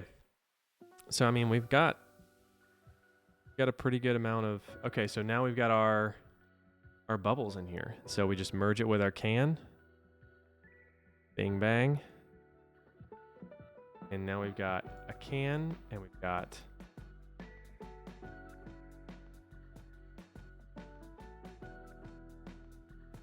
floating bubbles. I'm going to delete this rotate channel, that, because no point of it.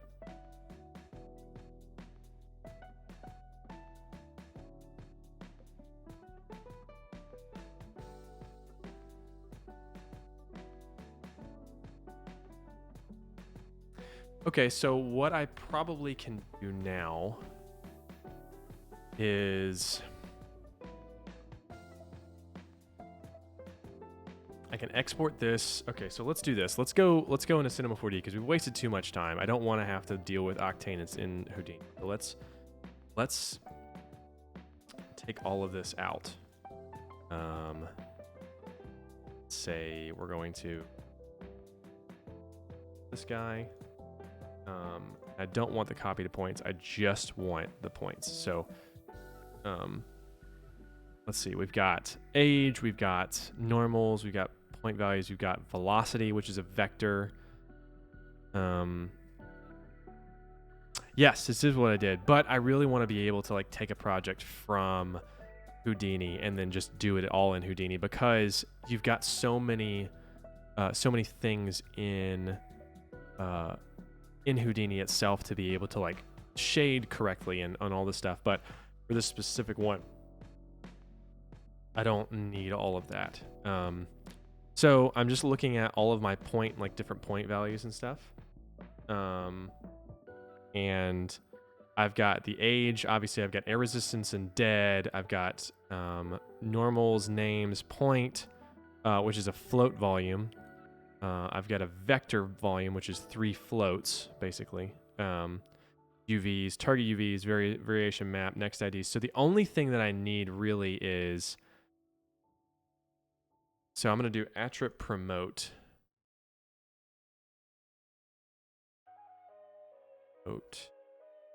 Attribute. So that's going to say place attribute. Wait, hold on.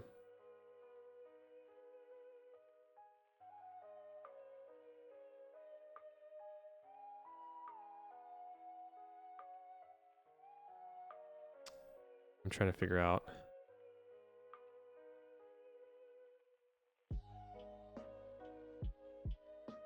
Tribute valley.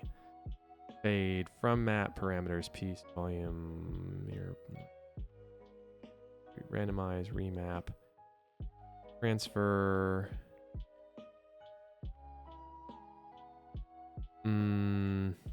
It's just in this. Okay, so basically what I want to do is I want to export out this into Cinema4D. So I need to go in and bake it as an alembic. Drop alembic, if you will. They change that? Oh, no. Drop alembic output. And I say, I think this is probably where I do the attributes. So point attributes, I want the age, and I want... Actually, let's just do all of them. That's fine. Like, there's not a whole lot, and I need the vector and positioning for the motion blur and whatnot. So I think that I've got everything that I need. The life point, previous p scale, source prim, variation map. Cool. So let's do that, and let's just say this is the alembic going out from the job. Okay, that's fine. Output points. We'll do full volume.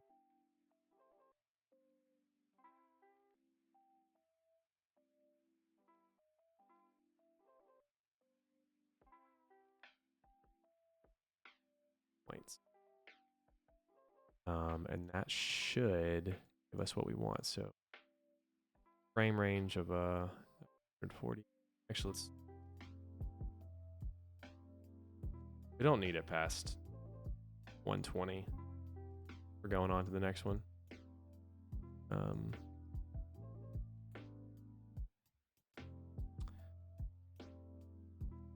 That's what I need. Hierarchy, subdivision groups. I think that's all right. So now we just select save to disk, and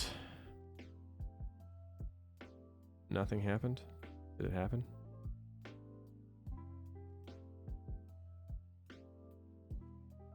Was it just the points? Is that why it was? Okay, well, I guess we're gonna go into here and see what happened. It's loading something.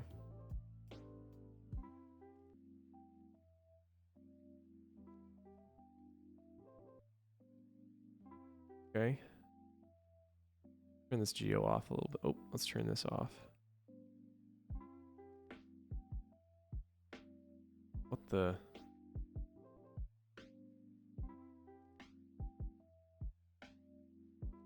Okay, there it is. Is this geometry? This is not what I wanted. I wanted points. This is points. Okay, that worked. So basically the reason why I just brought in just the point values is because Octane has the ability to scatter onto points. So if I say vertex of this thing, it scatters it onto all of these points. So I've just scattered all of those on here, onto these points. I feel like I need to definitely increase the scale by a whole lot. But let's go ahead and get rid of that first. So I'm on this, and let's say this can. Okay. Then I got to dial this in to 12, and then down.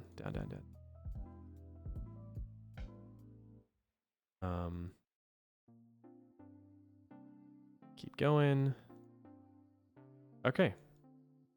Boom. I think we're there. Now we've got the can, and we've got the condensation. Boom.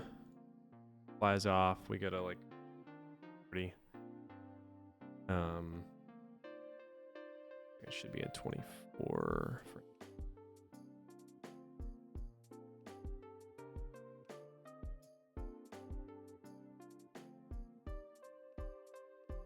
Yeah, I think it looks good.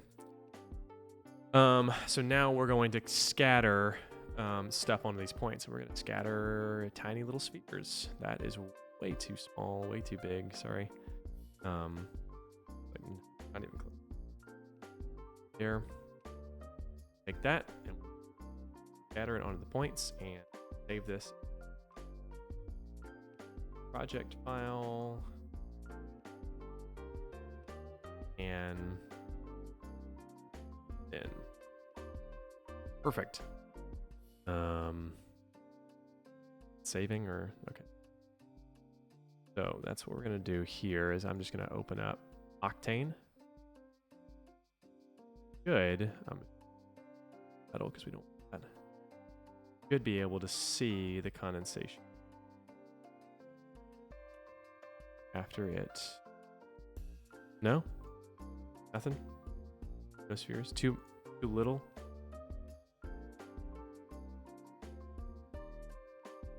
Okay, well, there. Oh. One. And so now you can see it definitely has the point attribute to it. So it's got the scale already built in. Let's see. I think that's too big still. Small. Probably right on point. Let's go ahead and let's set up some kind of scene. This is probably the easiest part. I'll just go into the Light Kit browser and we're just going to go, box key. Let's do dueling sides. That I always like that. Sorry. Oop. Sides for Octane. I'm gonna delete these spheres. Camera or this here.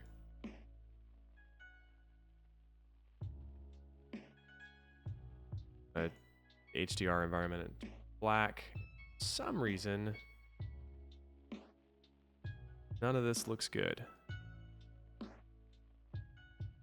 Global off.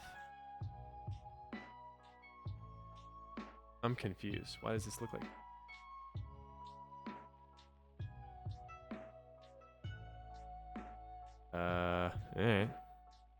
Fine to me. For now. So let's go ahead and create a specular material, and that's just going to be our water. We'll change it up here in a second. I want a background. There's no softbox. Okay, so I need to add some kind of a like to this. Let's rotate it around. Where am I at? Okay, you know what? I'm done with you dueling whatever you are. I'm just gonna add my own lights to this. I believe. Go in your own way. Down. Like down. I just want it to be like a backdrop, basically.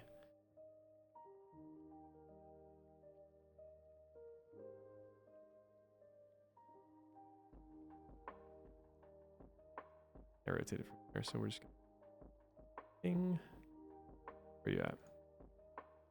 Literally, where did it go? Okay. Fine. We'll just that.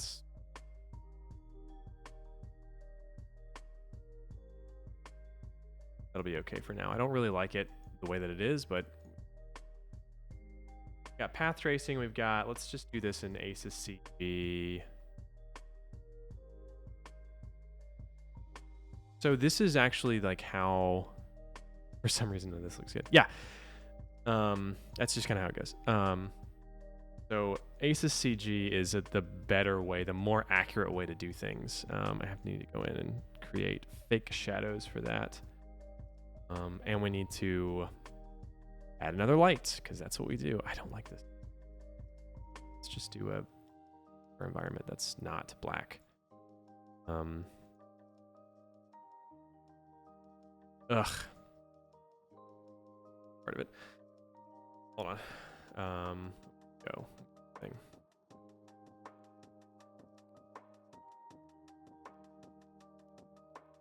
The camera here, highlight compression. Takes like 5 minutes. We should do a shootout. See who would get there the fastest. Okay, so I need to do navigation perspective and then this and on its side. Beep. Rotate this. Facing the camera. Way on back. See it. Perfect. So now let's go into here and let's say this is our can. Floaty bits. So then I need to go into the plus library and I grab some aluminum. Go.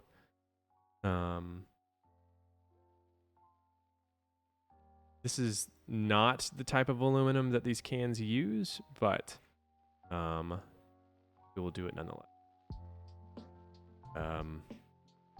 So aluminum, the way that it, yeah, you should learn this in Blender for sure. The way that aluminum works, the way that it looks the way that it does is because it has like these the way that they make aluminum is like they roll it off of sheets, right? And so there's like all these tiny little fine scratches that are in a rotation around the can, and so that stretches the reflection vertically. Like you can have a light that's a super point light that's aiming at an aluminum can, and it stretches vertically because of the horizontal lines that happens. Because all the like tiny reflections are hitting all the way up the can. It's kind of cool. So isn't it extruded? The aluminum? You mean like out from the can? What do you mean?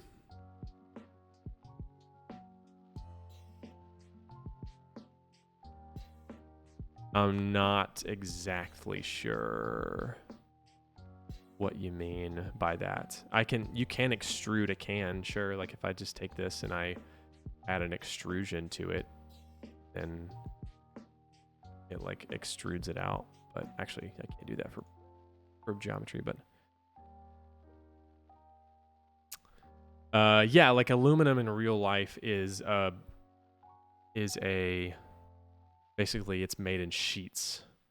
And so then when they cut, like the way that they cut it, it's got all these indentions in it, all these scratches that are running a certain way. And the opposite way of the scratches is how the reflection and then stretches. So like for instance, if oh no, my AirPods are about to die.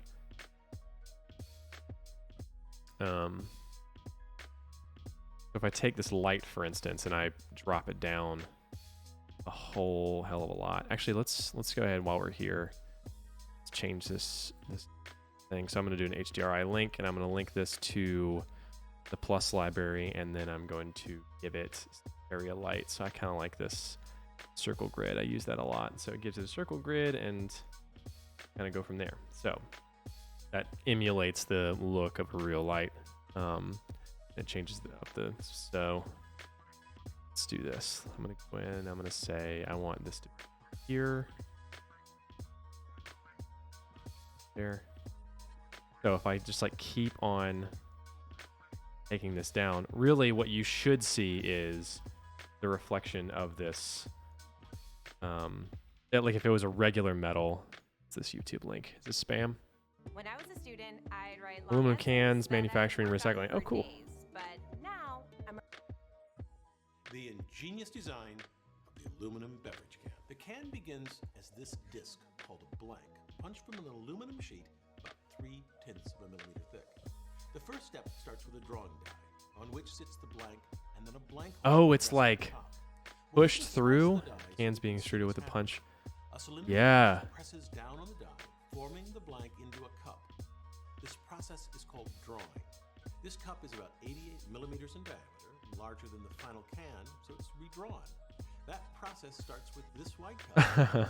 I just didn't know what you meant, because extruding, like if I let's see, it's not a digital function. Well, technically it is, because there's an extrude right here that if I extruded this can, I am extruding it from just this. So it's kind of the same. It's kind of the same thing. I just didn't know that you meant from like the aluminum or whatnot. So. And then the thinner wall after it's ironed.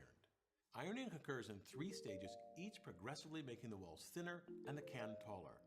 After the cup is ironed, the dome on the bottom is formed. This requires a convex doming tool. That's really cool. With a matching concave indentation. As the punch downward into the dome, so if I used let's just say I had like a metallic, software lingo is usually based off reality. It is. Yeah, that's true. If I just had a metallic on this thing, then you would see the reflection of it. Why is it still doing that? Is an arch revolved around its center. The curvature of the arch distributes some of the vertical load. Maybe it's because of the forces, allowing a dome to withstand greater pressure than a flat beam. On the dome, you might notice 2 large numbers. These debossed numbers are engraved on the I guess it's because of it's the way that it's bent. The production line in the factory, anyway. And the second number signifies the body maker number. The way that you were describing it, the machine that performs the redrawing, ironing, and doming processes. Oh, yeah. These numbers help troubleshoot production problems in the factory. In that factory, the manufacturing of a can takes place. Oh, sure. But the aluminum, if you look at the aluminum that's down there, what I'm saying is like the raw material is the way that aluminum is made in the sheets has those lines. The way that it's extruded, I don't think changes the reality of the can, but those aluminum cans on that video look they don't look iodized or whatever that's called. I don't know. Whatever. I just create the thing. I don't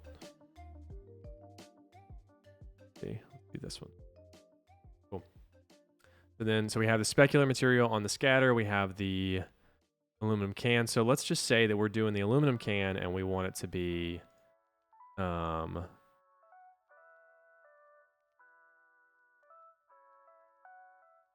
That's probably too bright on the cam. We'll have to dial that in, but we want this specular material to be the strawberry flavor. So we're going to give it some... Oh, God.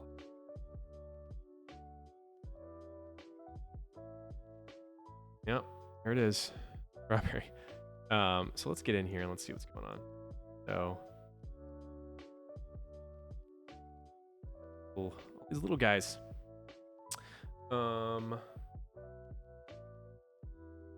I don't want, let's see, thin wall. Nope.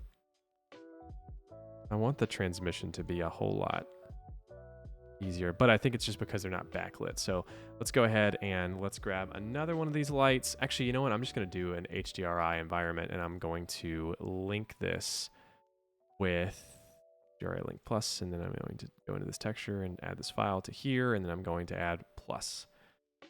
In this, I'm going to do pro, maybe, there's one of these, like Chicago Sky. Yeah, there it is. What I want, maybe? Not.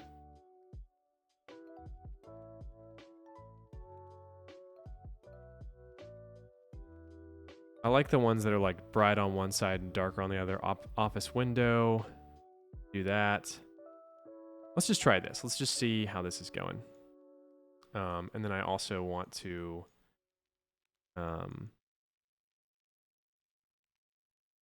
colorize. So let's dial in some of these effects. Let's give it some vignette. That's too much.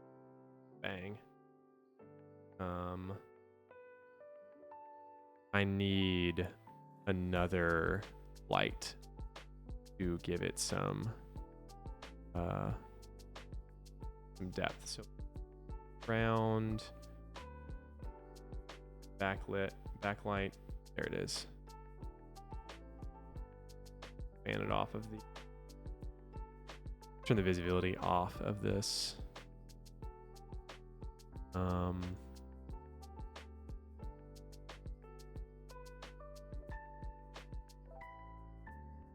Is it back behind the thing now? Oh, perfect. Yeah, that's what I want. I don't want cast shadows. Hold on. Surface brightness, visibility, shadow visibility. Perfect. Now we got that dialed in. I don't want that so much, but a whole lot more accurate. Cool.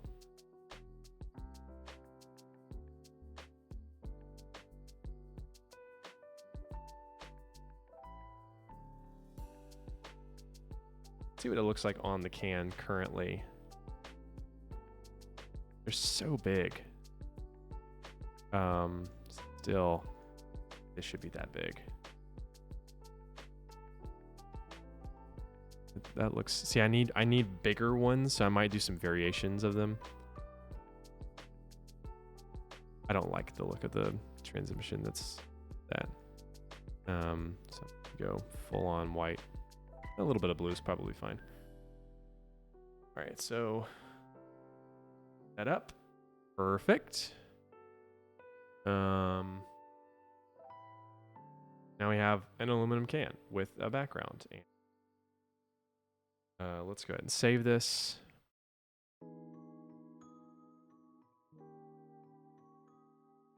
Saving. Okay, whatever. I've got that in place. Let's do some depth of field. Like, we're tight. I'm going to do a, let's say a 26. I think that's actually. Bit of my, so 26. Let's build the can up, get power to it. I need to increase the size of this to where it's never going to be not in the background. Boom. It's really hard to dial this in. Small can. Perfect. So now we're gonna go boom. We got that water splashing off. Now I want it to have some glossy on the drop. Let's change it to roughness. A little bit rough. Change the diffusion. I guess we're gonna go for Let's just do a cyan. How is it?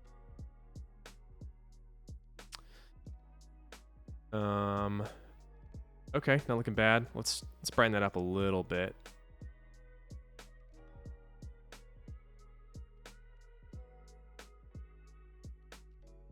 Work. I need to highlight the back of bubbles as well. So I'm gonna go in and add another light. Give it another little backfill. Because otherwise we're not gonna be able to see those. Yeah, those now. Off the backdrop a little. It's too close to the backdrop. I think it's actually going into the backdrop. Nope. Out. Now we get those guys. I wonder what would happen if I gave this roughness. Or if that would look more or less dynamic, less accurate. Yeah, I don't like it. I don't like it. I'll give it a little bit of roughness, maybe some dispersion, but that's going to add so much render time. It's probably not worth it. Okay, there it is. Not update. So now the next thing that I need to do is I need to add an Octane object tag, and then I need to give it some motion blur. And then I need to add the motion blur into the camera. Enable 0.024 is what's going to probably be the best option here. It's here.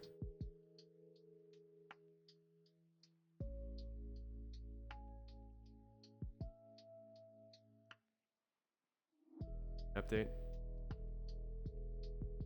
There it is. Okay. Now, boom. Now we should be seeing like some streakiness going on.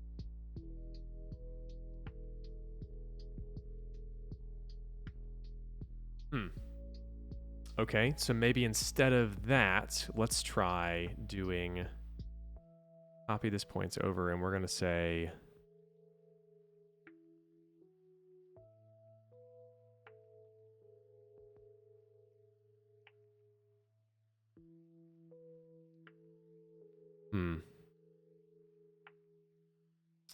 interesting. I wonder how we're going to do this to get the volume. I'm sorry, the motion blur in here, because it's got the, let's see, geometry update, visibility, normals, attributes.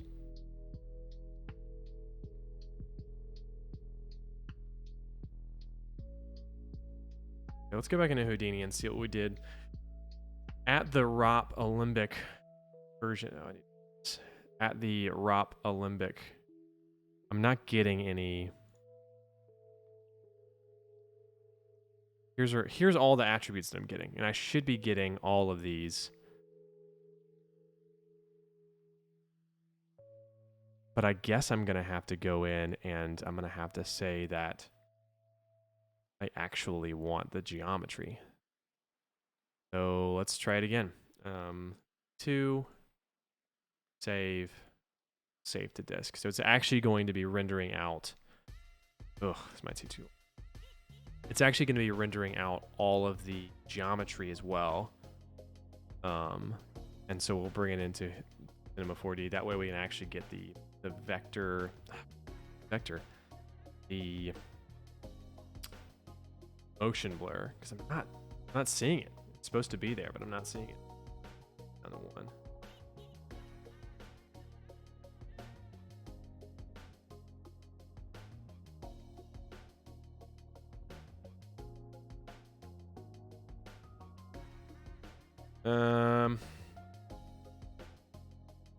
Motion blur, transfer vertex speed.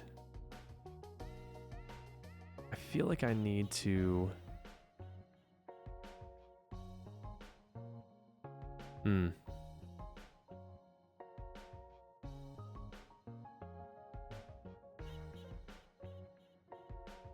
Yeah, I don't feel like I have enough information. I feel like the Alembic is not what I should be I feel like I should be seeing other attributes so that I can do, but maybe it's not calculating vertex at all. It's not calculating. I'll wait till this finishes up.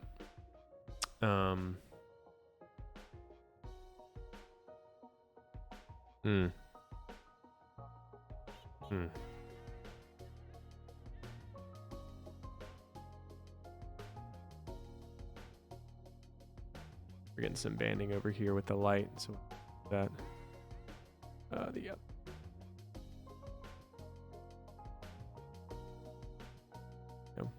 This is so we can see what we're actually doing. That's the difference there. So change the light towards that, and then just blast it, and then we differences here. It'd be pretty cool if we wanted like a red and a whatever. But turn it up, go back temperature to back up to where highlights.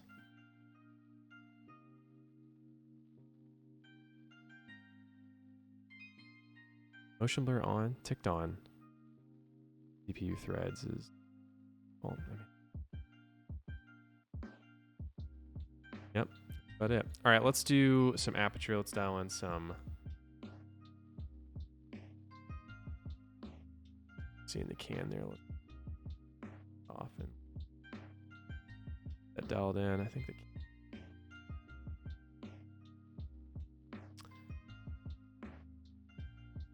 so it's a little too clamped. I want it to look small and be a little bit out, but I don't want it to be out.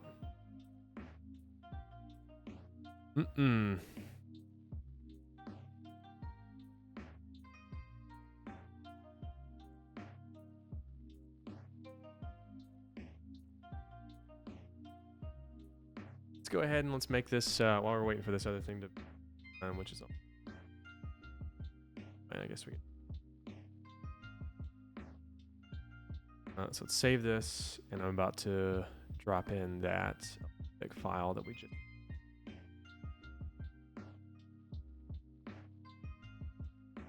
A lot. Okay. Let's see what happens.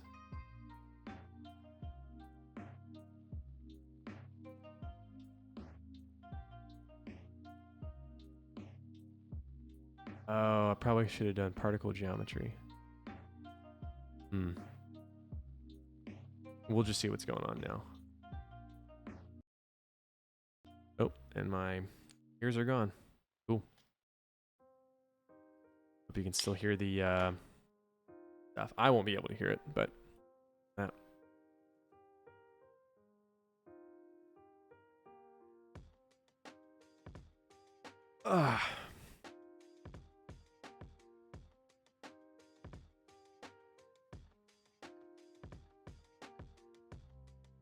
okay, now I've got all this geometry that's probably in here, and it's probably going to crash my system, but interesting.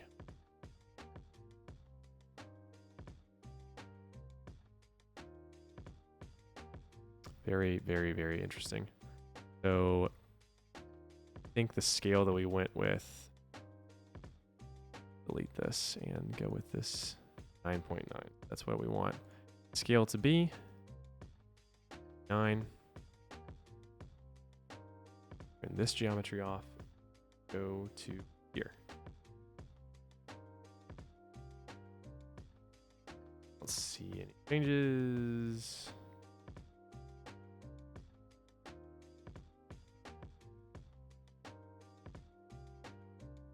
What are we supposed to be seeing at 91? Yeah, we're supposed to be seeing they're like scattered everywhere.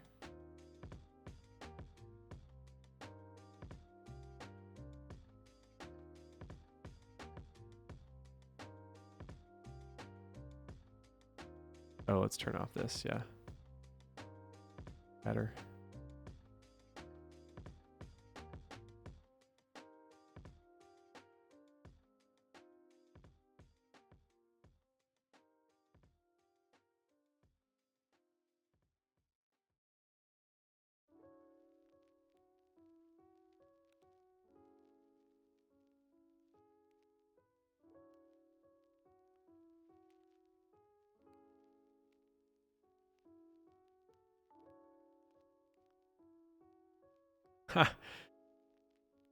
So one of the guys from Man vs. Machine, actually just dropped into my live stream and he texted me. He's the guy like head of FX, giving me some pointers, and I'm like, oh god, that makes me feel great. And it also makes me look like an idiot.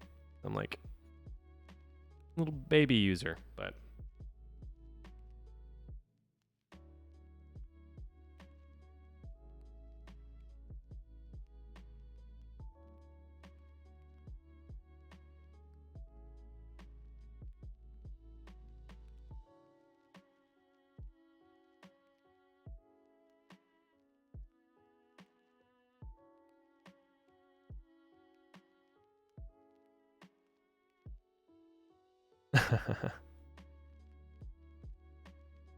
Yeah, this is not working. I don't know why this geometry is not showing up, but I just need to go in and delete this and then figure out what's going on.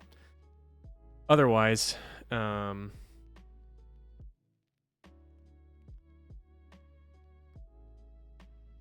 yeah, it happens. There's a lot of variables to all of this, so I need to that because it's a lot of open, and no, it's not lying to me.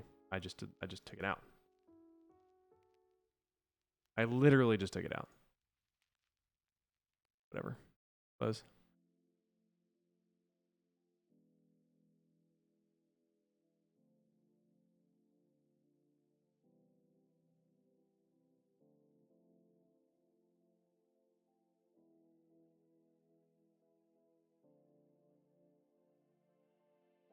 Cinema4D and Max on. Oh, it's gone.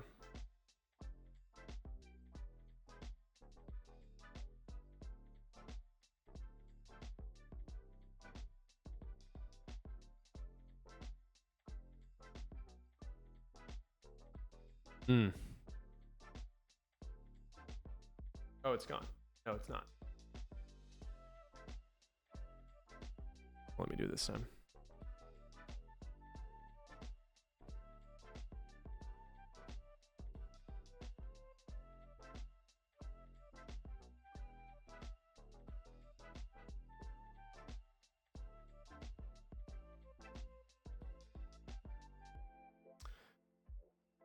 Okay, perfect. So I don't know like what's happening in this, but the copy to points is just not working when I do it that. But if I do the attribute wrangle just to the merge and then delete the copy to points out of here and then just do only the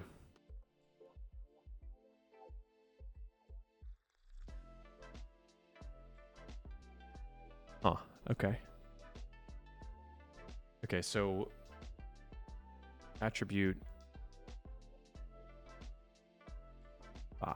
rename, randomize, promote, noise, create, maybe? Yes. Attribute create.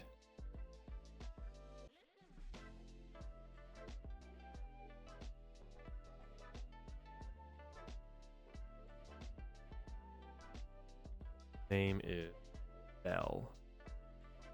Not what I have. Bell.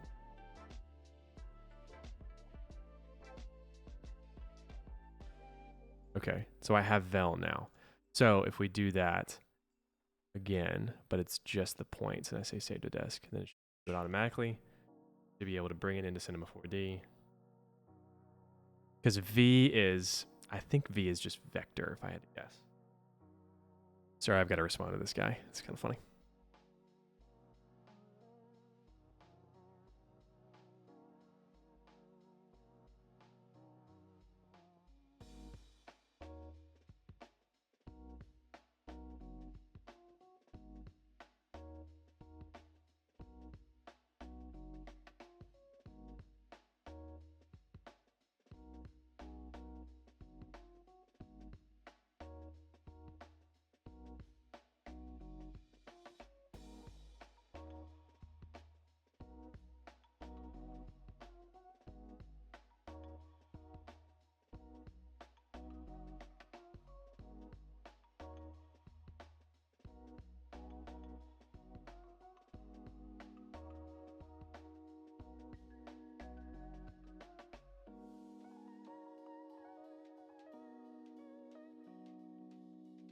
Okay, sweet. So I'm gonna get the new geometry.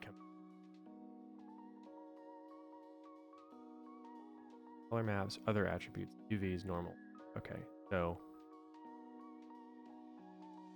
I should now get exactly what I want, and then geo is gonna go there to that geo.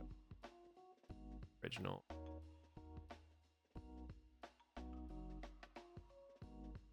Oh, this is off. Update geometry. What if I uncheck that? No. Override object for use transform. I'm not seeing. It doesn't have like I guess I have to calculate the velocity here of these points, maybe. Velocity. Vellum point velocity.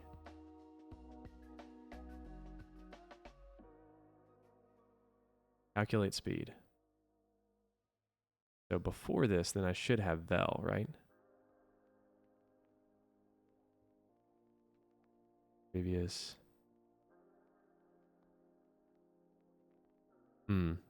Force. Okay, I'm going to Google. Velocity. Points. Point velocity geometry node. Computing velocities. Reddit.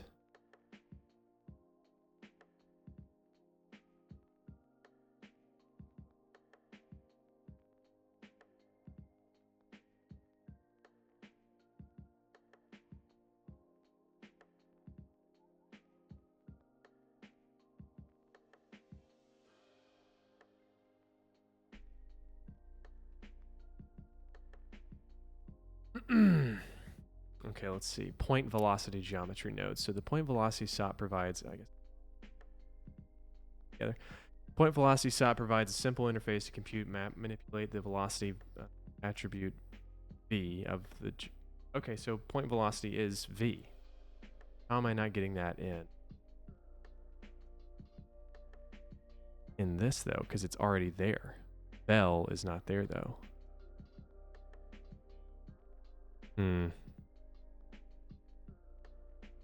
That's not right.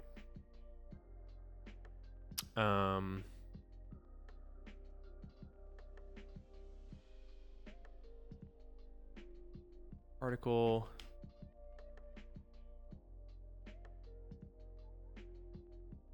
Attribute.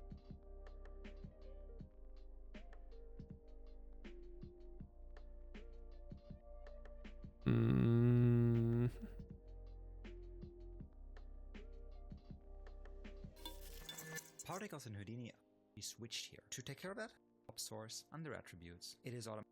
Let's increase our air resistance to say 2, reset, and this goes into a merge as spheres. Redshift and Octane likewise on those points, and create an attribute called V for velocity by piping them usually in this stream here underneath your switch. And then we execute. So if we wire in the setup like great experimentation, Refik Anadol. Well, that didn't help me at all.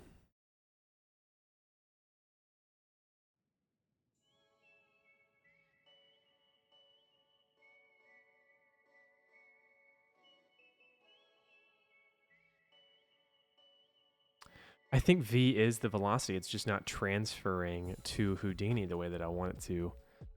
Or to Cinema4D the way that I want it to. That's a bummer for sure.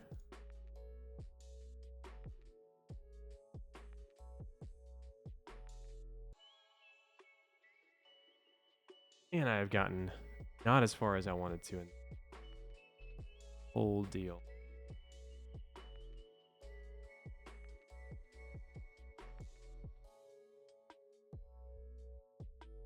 Why am I not seeing our geometry? Oh, it's because it's not scattered anymore on the right one. Bang. That's just the...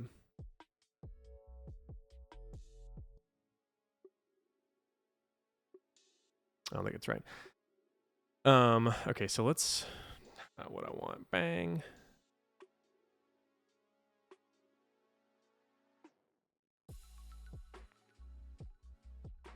Also still not what I want.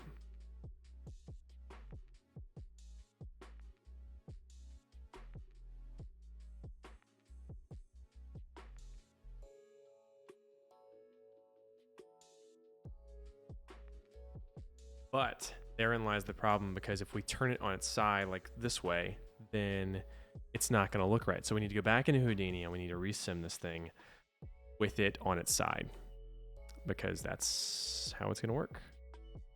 So let's rotate it on its side. Keep going. My goodness. There it is. Yes. So now we go back into our .NET and we recalculate. Boom. Oh, you know what we need to do though? Yeah, we need to go back into our PopNet and we need to change our top axis force.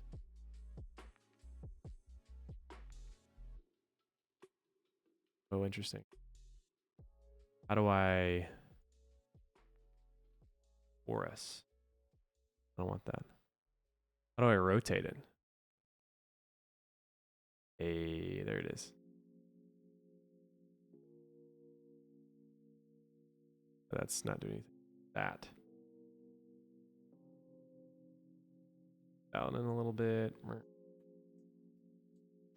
that good? Is that what we want? Yep. Oh, yeah. Look at that. That looks a whole lot better. So let's go back and let's resim that. Let's just overwrite the same one that we had. Save the disk. It'd take no time at all. Back in. And just disable all this and then go and try to figure out where all this is. I think it was like 9.9. And we're going to add go node to that. Boom. Where is it? That way. Okay. Take this guy.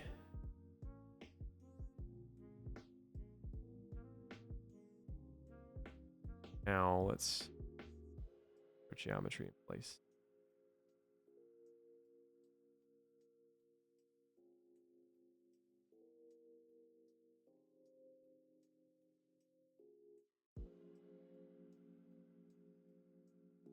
Oh, we almost had it.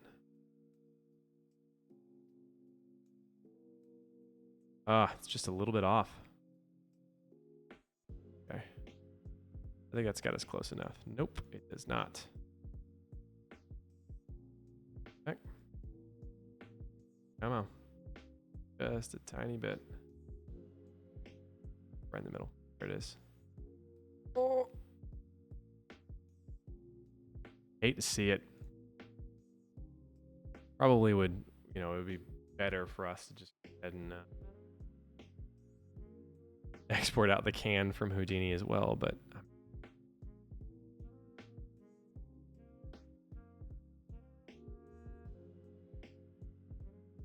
fine.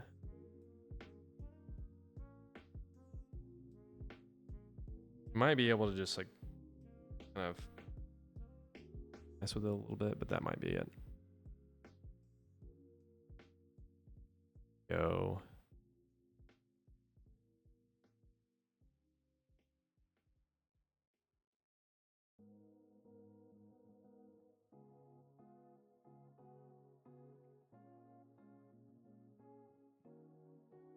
Okay, you know what?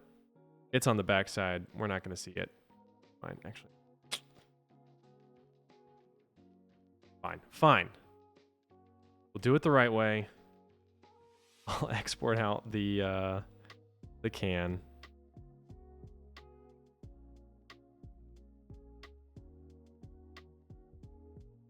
Fine.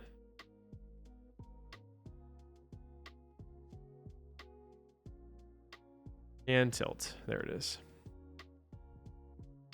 Save to disk. So shouldn't be a problem there. It doesn't move at all. Merge objects. And tilt. Yep. And then we increase the 9.9 because that's what we had earlier. And then we go back to this. And we take this and that and we rotate that around to where it's facing us. Then that works. That work? let's go back and like get rid of the tilt that we had here. It's already tilted for us. And what we got? I think that's it. Where's that aluminum wheel? Is not right. Which one is it?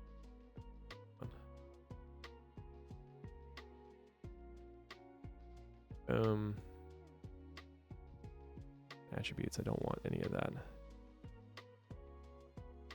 Perfect. So now all I want to do is the scattering, and rotates and comes off, flies off. Good. It looks different. I might need to like dial in the... What's going on over here? That's what I needed to know.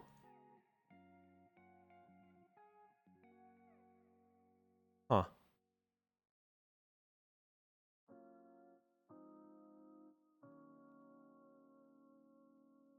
Yeah, it's the right one. Man. Because... Damn.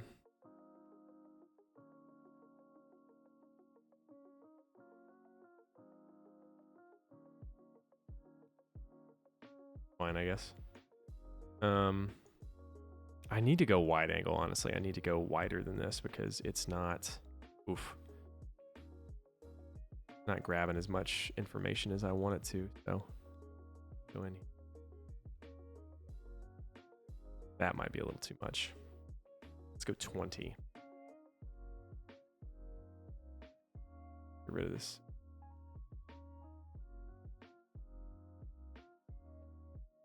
Go away. All right, so now it's back on, put the scattering back on.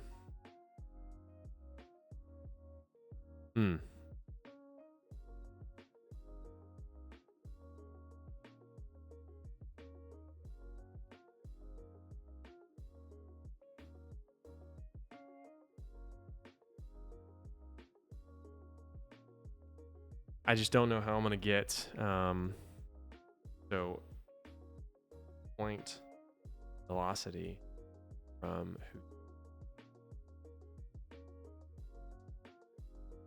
putting Olympic files with velocity. Okay, nothing wrong with motion blur at all. The reason you get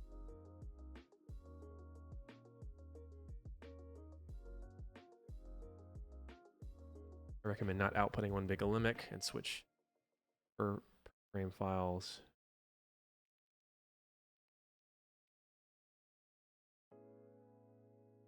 Huh.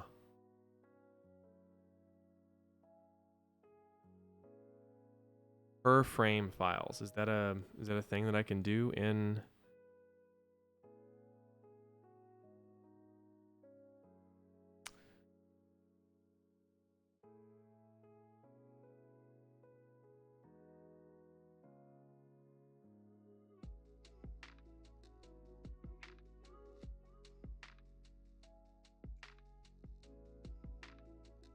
simply flick that to unpack Olympic delayed load primitives. Is that in Cinema4D, I guess? Try this again.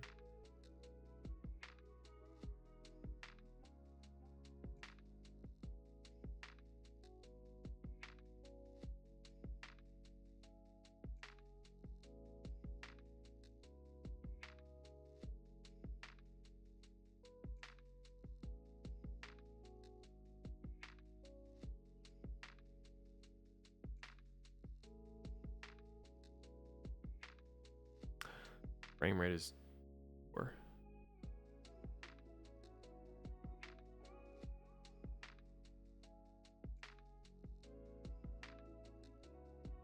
Fine.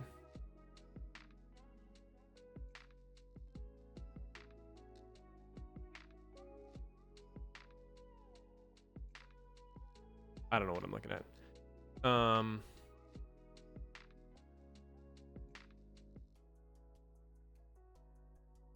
Simply need to drag the X, Y, and Z velocities tag manually, and it will most likely adjust the scale depending on what unit you're working in. Here's a picture to show you what to do.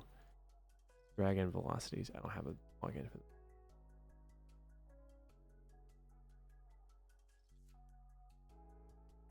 Hmm. A limit file window velocities JPEG.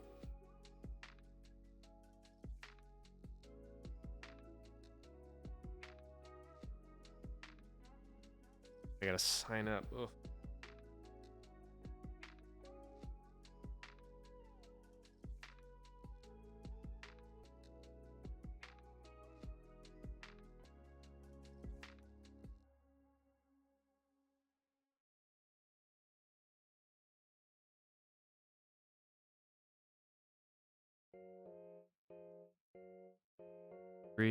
No, I'm not a robot. Bye.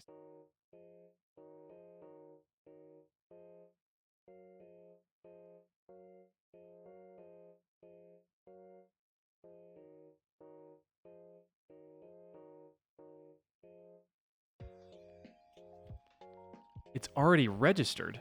Oh, well.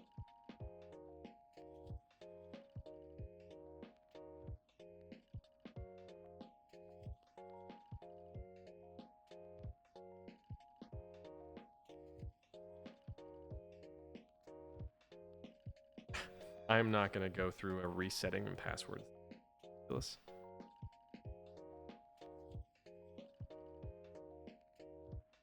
Account lockdown. Perfect. Try again in 5 minutes. You're great. Awesome. I love you, SideFX. Fucking-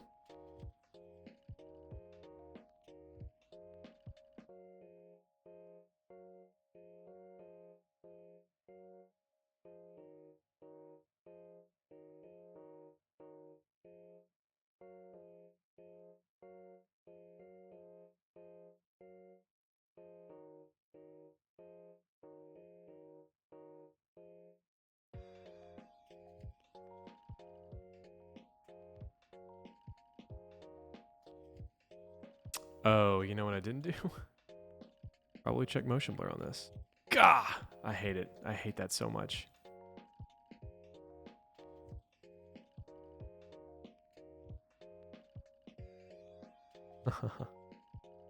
Oh, that's the worst.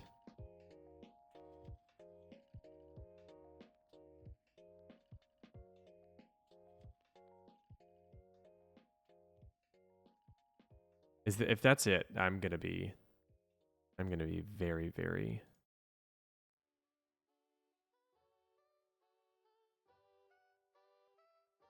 pissed. I'm gonna definitely.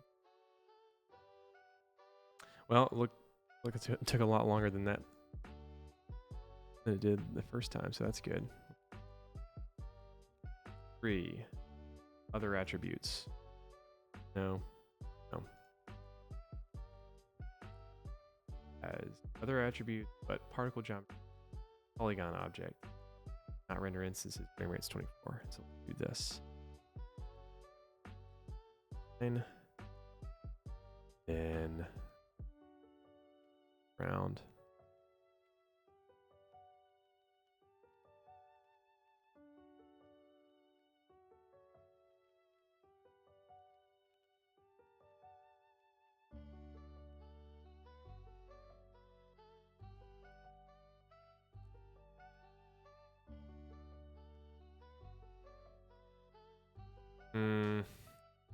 Thing. What? That. Everything else.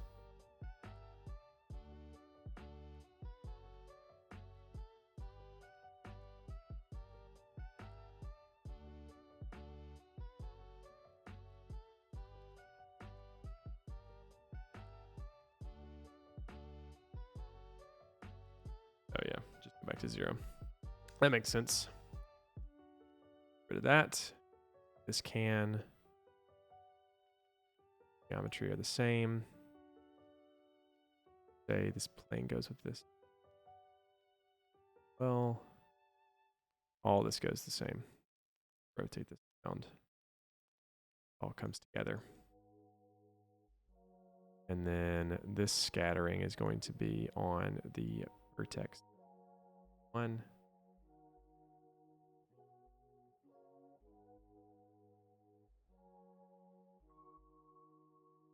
Still not getting those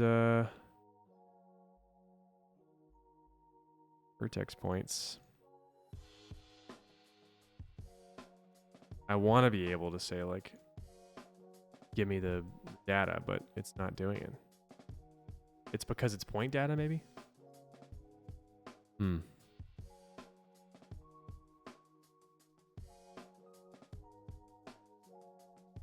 Oh yeah, same. I love the consistency of how inconsistent and all of the logins are. It's pretty awesome. I'm getting pretty hungry. It's 3 o'clock.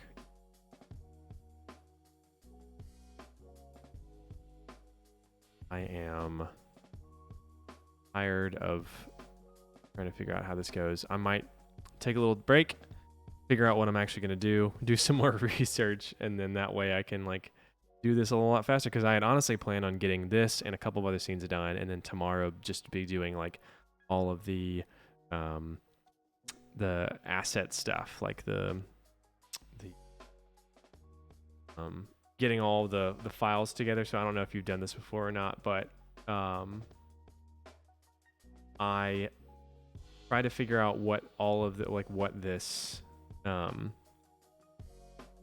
typeface was, what the font was, and I found something similar to it, and instead of buying it, I just went into the preview and I just typed it out, and now I'm gonna go in and vectorize it by myself, and it's gonna be fine. It's totally not the right way to do it, but hey man, you know, it is what it is.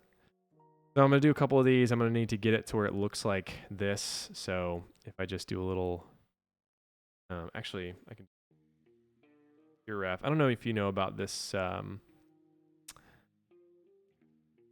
this program. It's called pure ref, and basically what I can do is I can have all of this sitting onto my desktop over anything. So like I can have this just constantly up the whole time, and it's just sitting over my desktop, so I don't have to like move it around. It's pretty fun. So when I do, do colors or whatnot, so let's say I want this like background drop to be this, I can, oh, that looks great. Honestly, it looks great. So then we can go into this aluminum that I have, and we'll say this is GGX, so this is gonna be a whole lot tougher than I thought it would be. Let's go into the roughness, and let's say it needs to be a whole lot rougher. That's too rough. That's still too rough. So I guess it's gonna be interesting. Okay, so okay, I just need to turn that down then. And I'm gonna have to absolutely light that glossiness in the background there. Honestly, I really just think I need to. I'm probably just gonna like export this out currently. Get a little light on that back there and export this out and be like, hey, this is what we learned today. And like continue on it from day to day. We'll see. It's not impressive by any means, but it looks okay. I still think that we should go down in size. Maybe. It looks better to me, but I feel like the attributes need to be. I can maybe low graph effectors, say random, and then scale it up by an absolute scale of 1 to 1 to 1 to 1 to 1. Oh, I need to add it to. It doesn't automatically add it to there. So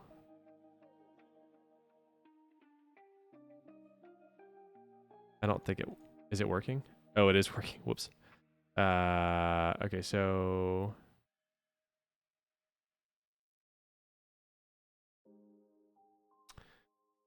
interesting. I make a shader effector that makes them bigger. So like if we do the scale to like 12 just to see what we're doing, and then I do the actual shading to a noise, and then I clamp down the noise like to the contrast like big, and then I say the brightness needs to go up, maybe. High clip, low clip. Yeah. So all I want is just like a little bit. Let's turn down.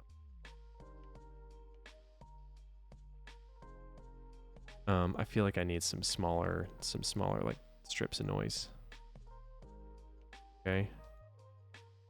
Okay. Okay, so that might be what I want, and then I just take this down to like 3. Now we have like some bigger globs there. That might add some. The computer just pooped itself. What was it doing?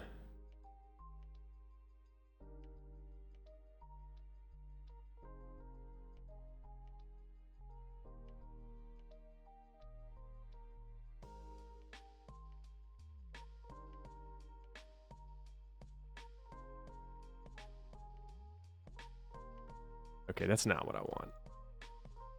I don't think that looks good at all.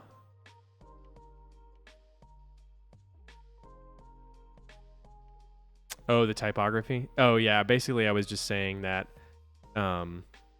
I found the typeface of this spiked sparkling water, and the hard seltzer is just basically this spread out, and I think maybe stretch a little bit with like these things. I can't find the actual typeface of this when I searched.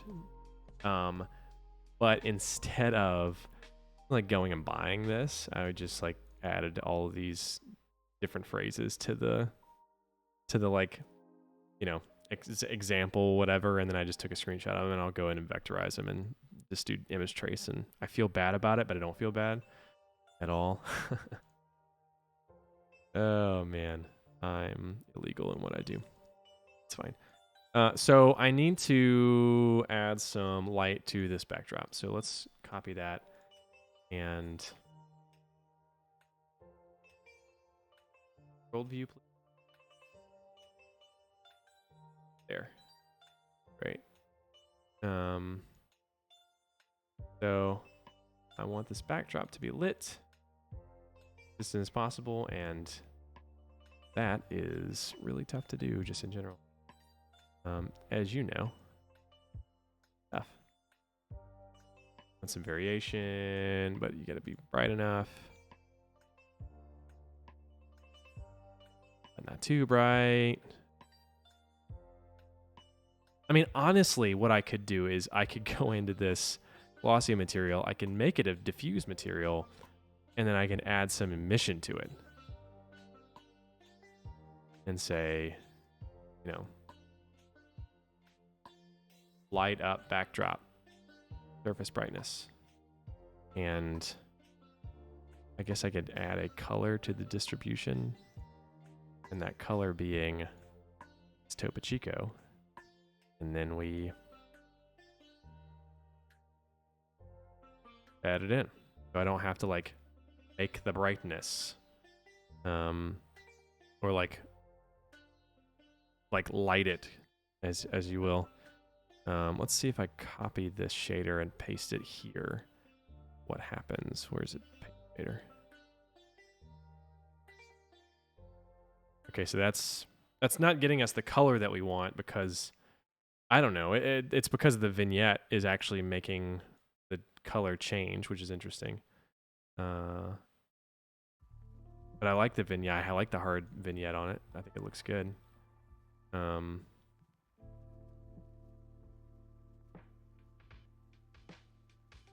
So let's add this back in. How do you think that's looking? I mean, I feel like it looks pretty darn good to me.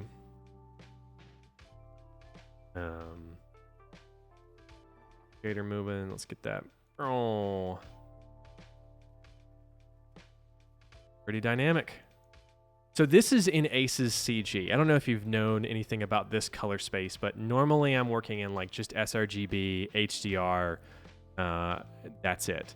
But I've been learning a lot about the different color space of Aces, and like needing to transfer from this footage to another set of footage and everything, like putting it in Aces and then slapping stuff onto it and then bringing it back in.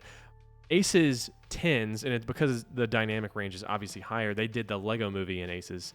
It tends to be more dynamic. So if I go back to the HDR, you can see that it's just not as dynamic. Like I can try to make it look good, and like move some stuff around, but that just looks, you know, pretty killer to me.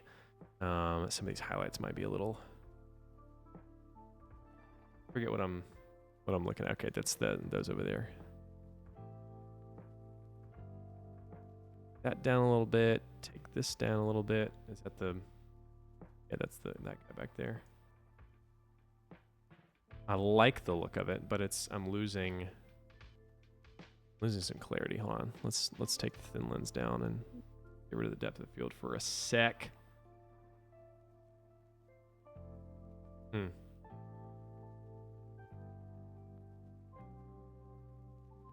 Maybe I need to rotate these.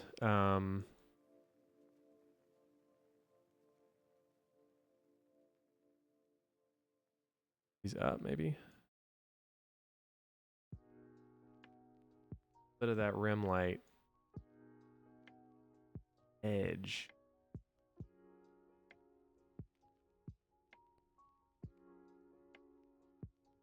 But then I need the. It's tough.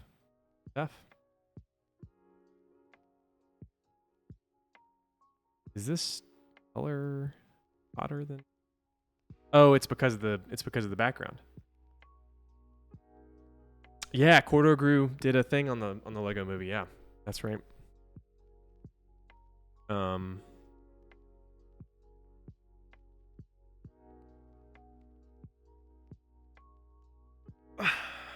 Yeah, it's good. It's fine. I don't know. I feel like I'm just not getting the. What was that? Okay, whatever I just did. Sweet. Sounds great. Love that. Love the look of that. Happy little accidents. That's all it is. Happy little. We're gonna save that. I'm going to still decrease this guy. Nope, decrease this guy.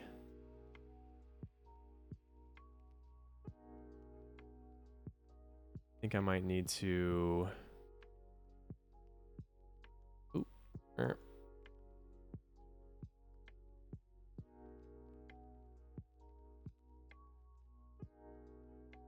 Yep. Again. I want it to be highlighted, but I don't want it to be, you know, whatever. Okay, cool. So you can add some like crazy aperture. Actually, I'm gonna try something. I'm gonna do the aspect ratio to be.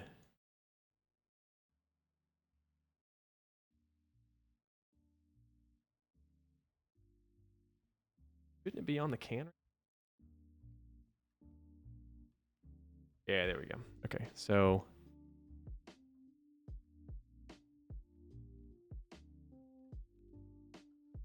that's kind of wild. So let's just this to where we actually have some.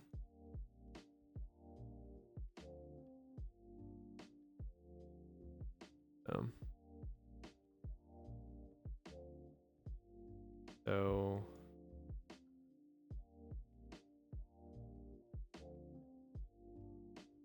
I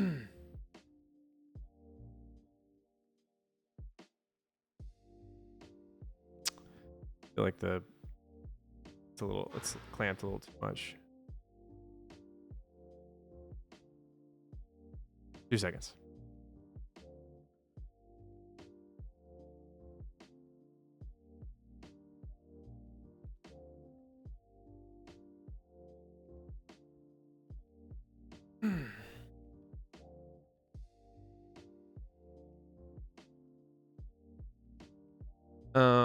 Okay.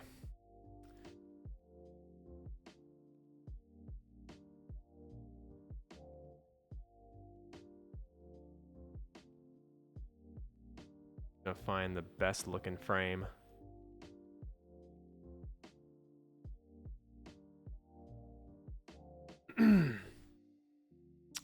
Let's go to a 1000 by 1000 frame. That in, that picture going. That way we can post on the old Instagrams. Closer.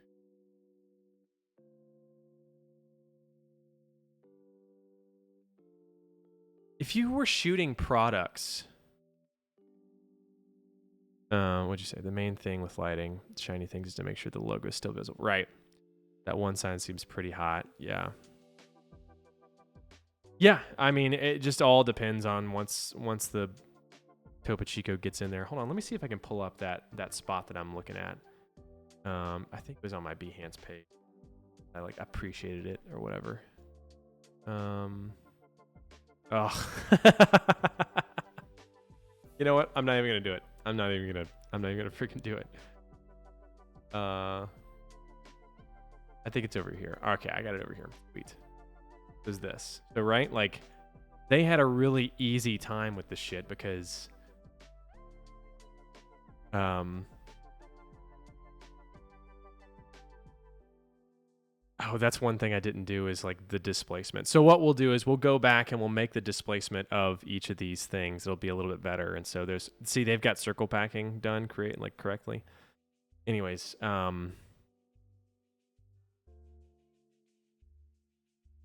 and so I'm gonna have to check this out. But this is kind of where I got this idea from, right? Boom. You see how like the jet engine, like, I mean, they've got a lot more particles going on. So I really need to lean into this a whole lot more. Boom. That looks so good.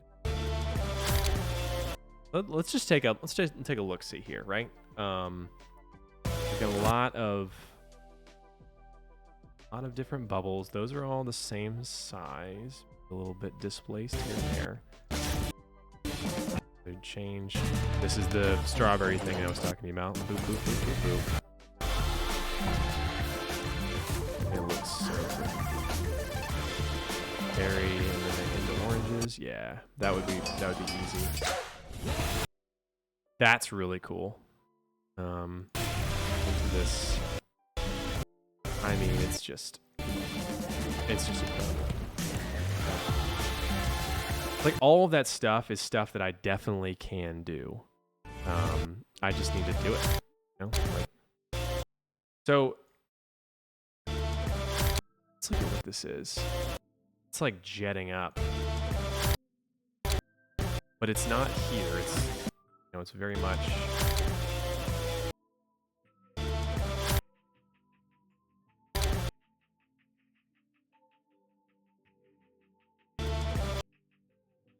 So now all the, let's see, they probably just faked it. Let's see.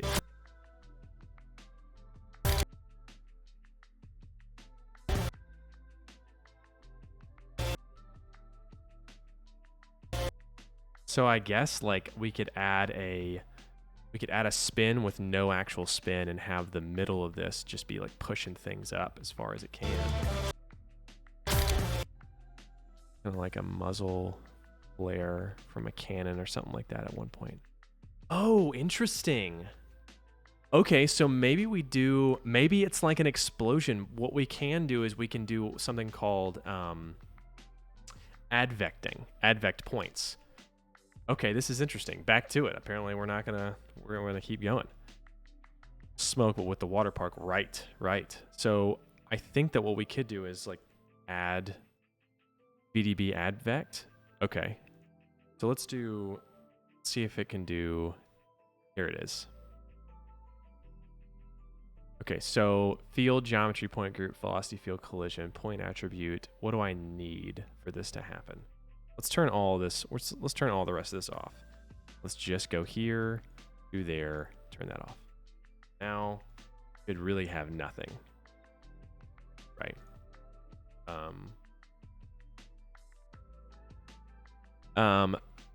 But what I need to do is I need to add an explosion, I guess. Gas. Nope. How do I... Okay, wait. Let's do this. Go to the frickin'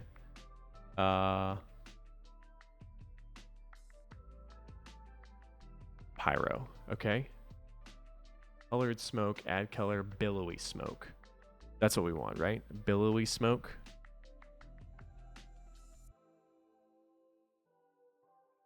Wires, drive simulation. Let's try billowy smoke.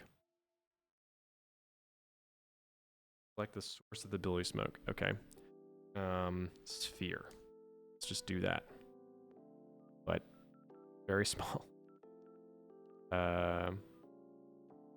That probably fine.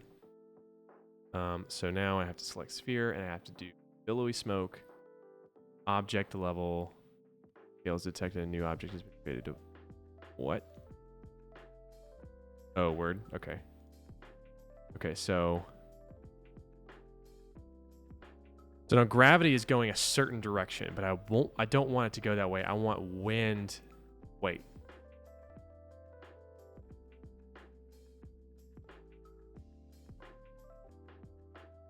Hold on.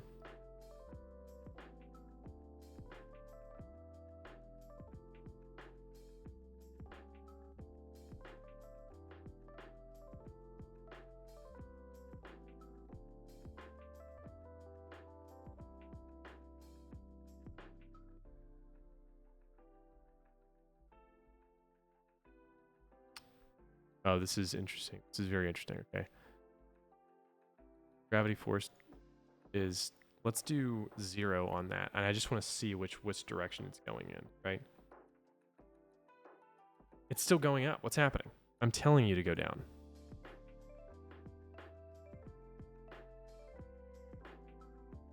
Maybe buoyancy is what I need to turn off. Where is buoyancy?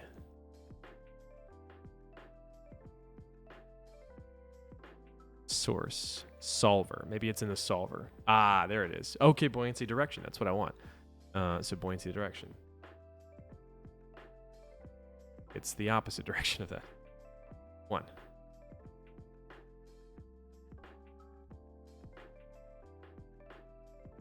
Okay, we need a bigger container.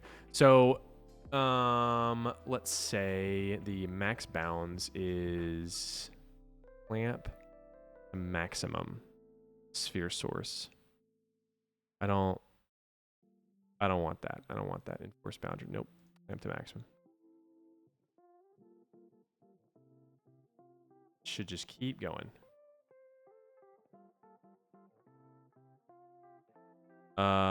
Is that what I want? I guess. So then I go back into my opnet and then I say gas effect and from what? What? How do I add vect?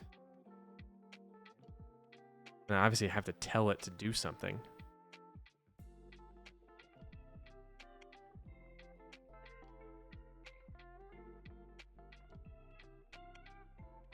Okay, but this is definitely something that we should look at.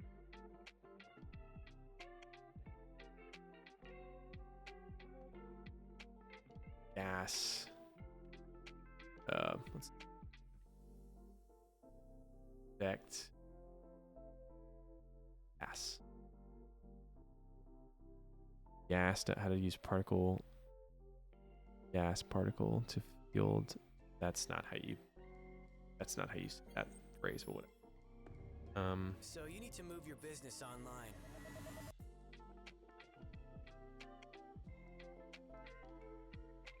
20-minute long. No, this is not what I want. Okay. Go up and over. I've got bill. The point thing. Maybe I can. Oh, I don't want that.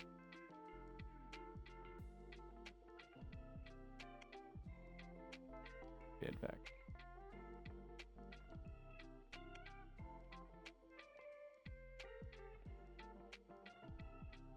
Oh, maybe I used the wrong one. Hold on. That DDV at vect points.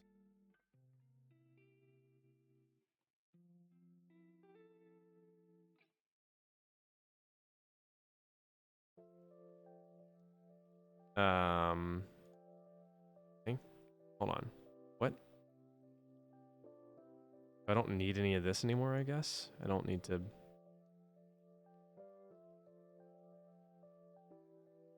Where is the? Hold on. I don't know what I'm doing. I'm out of my league here. But what do I have? I need. Got the Pyro Sim. I do a VDB here? No. To do a null here. Pyro out. Back into this geometry and a add vect points here. And then I have to say object merge. Oh, what is this? Points to advect. What is this? Velocity VDB. Closest point VDB. I don't. Is that what I need?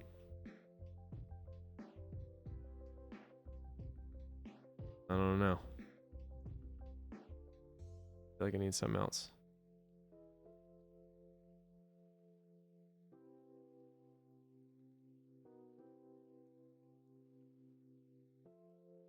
What even is this?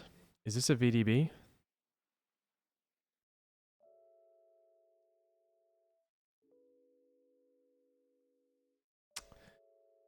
I don't know. I'm so hungry it hurts. All right, it's 3 o'clock. I've been streaming for about 3 hours now. I'm going to just take pictures. Yeah, perfect. I'm going to grab some lunch. I'm going to go on a walk. I'm going to get back to this when I get back. But this looks good so far. I feel like we've got something. We've got an idea. I feel like I just need to like think through how to execute all the ones, but recreating this, where is it? Recreating this truly thing. That's awesome. That's even cooler. Yeah, recreating this stuff will probably be, it'll teach me so much about what I need to do in Houdini. Hopefully I'll just be able to like do it in Houdini, not have to worry about it. So that when, you know, I want to do all this geometry and stuff, I'll be able to just do it straight out of Houdini. I won't have to worry about, you know, the strawberry transform is nuts, dude. I mean, all this stuff is crazy, but like that is honestly what Houdini is really good at. And like, once you know what to Google, once you know how to do it, it's all very simple. I mean, not simple, but like just a little bit more straightforward. So it's like, it's just this, you just got to get used to it. And it honestly looks like they're doing this in Cinema4D. Hold on, let's see.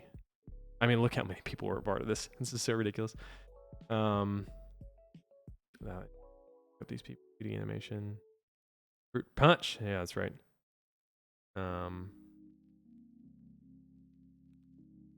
Tools. Okay. Okay, Cinema4D, Houdini, Redshift. Okay, so they probably did bring everything into the Cinema4D and like design it and do all that sort of stuff for this, for these ones down here.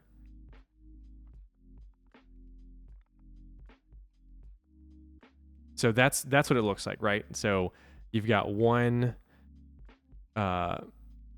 basically it's like a little brown vellum solver, and then you've got it like just punches out, and there it is. It's just a couple of frames of transition where the strawberries turn into little tiny bubbles, and that's it.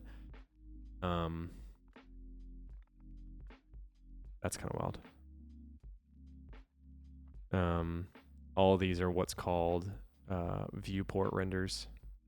That's really cool. I need to do something like that. That'll be simple. Buck. Of course it's Buck. Those guys.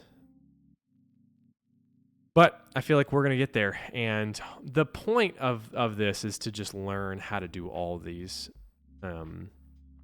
so that I can take it to the table. I mean, it would be awesome to just do this whole, 15 to 20-second thing on Topo Chico, and then they're like, hey, can we buy that from you? Yeah, sure. Game on it. But, all right, I'm going to go, do the thing. Thanks for watching. I might be back on later. Might not.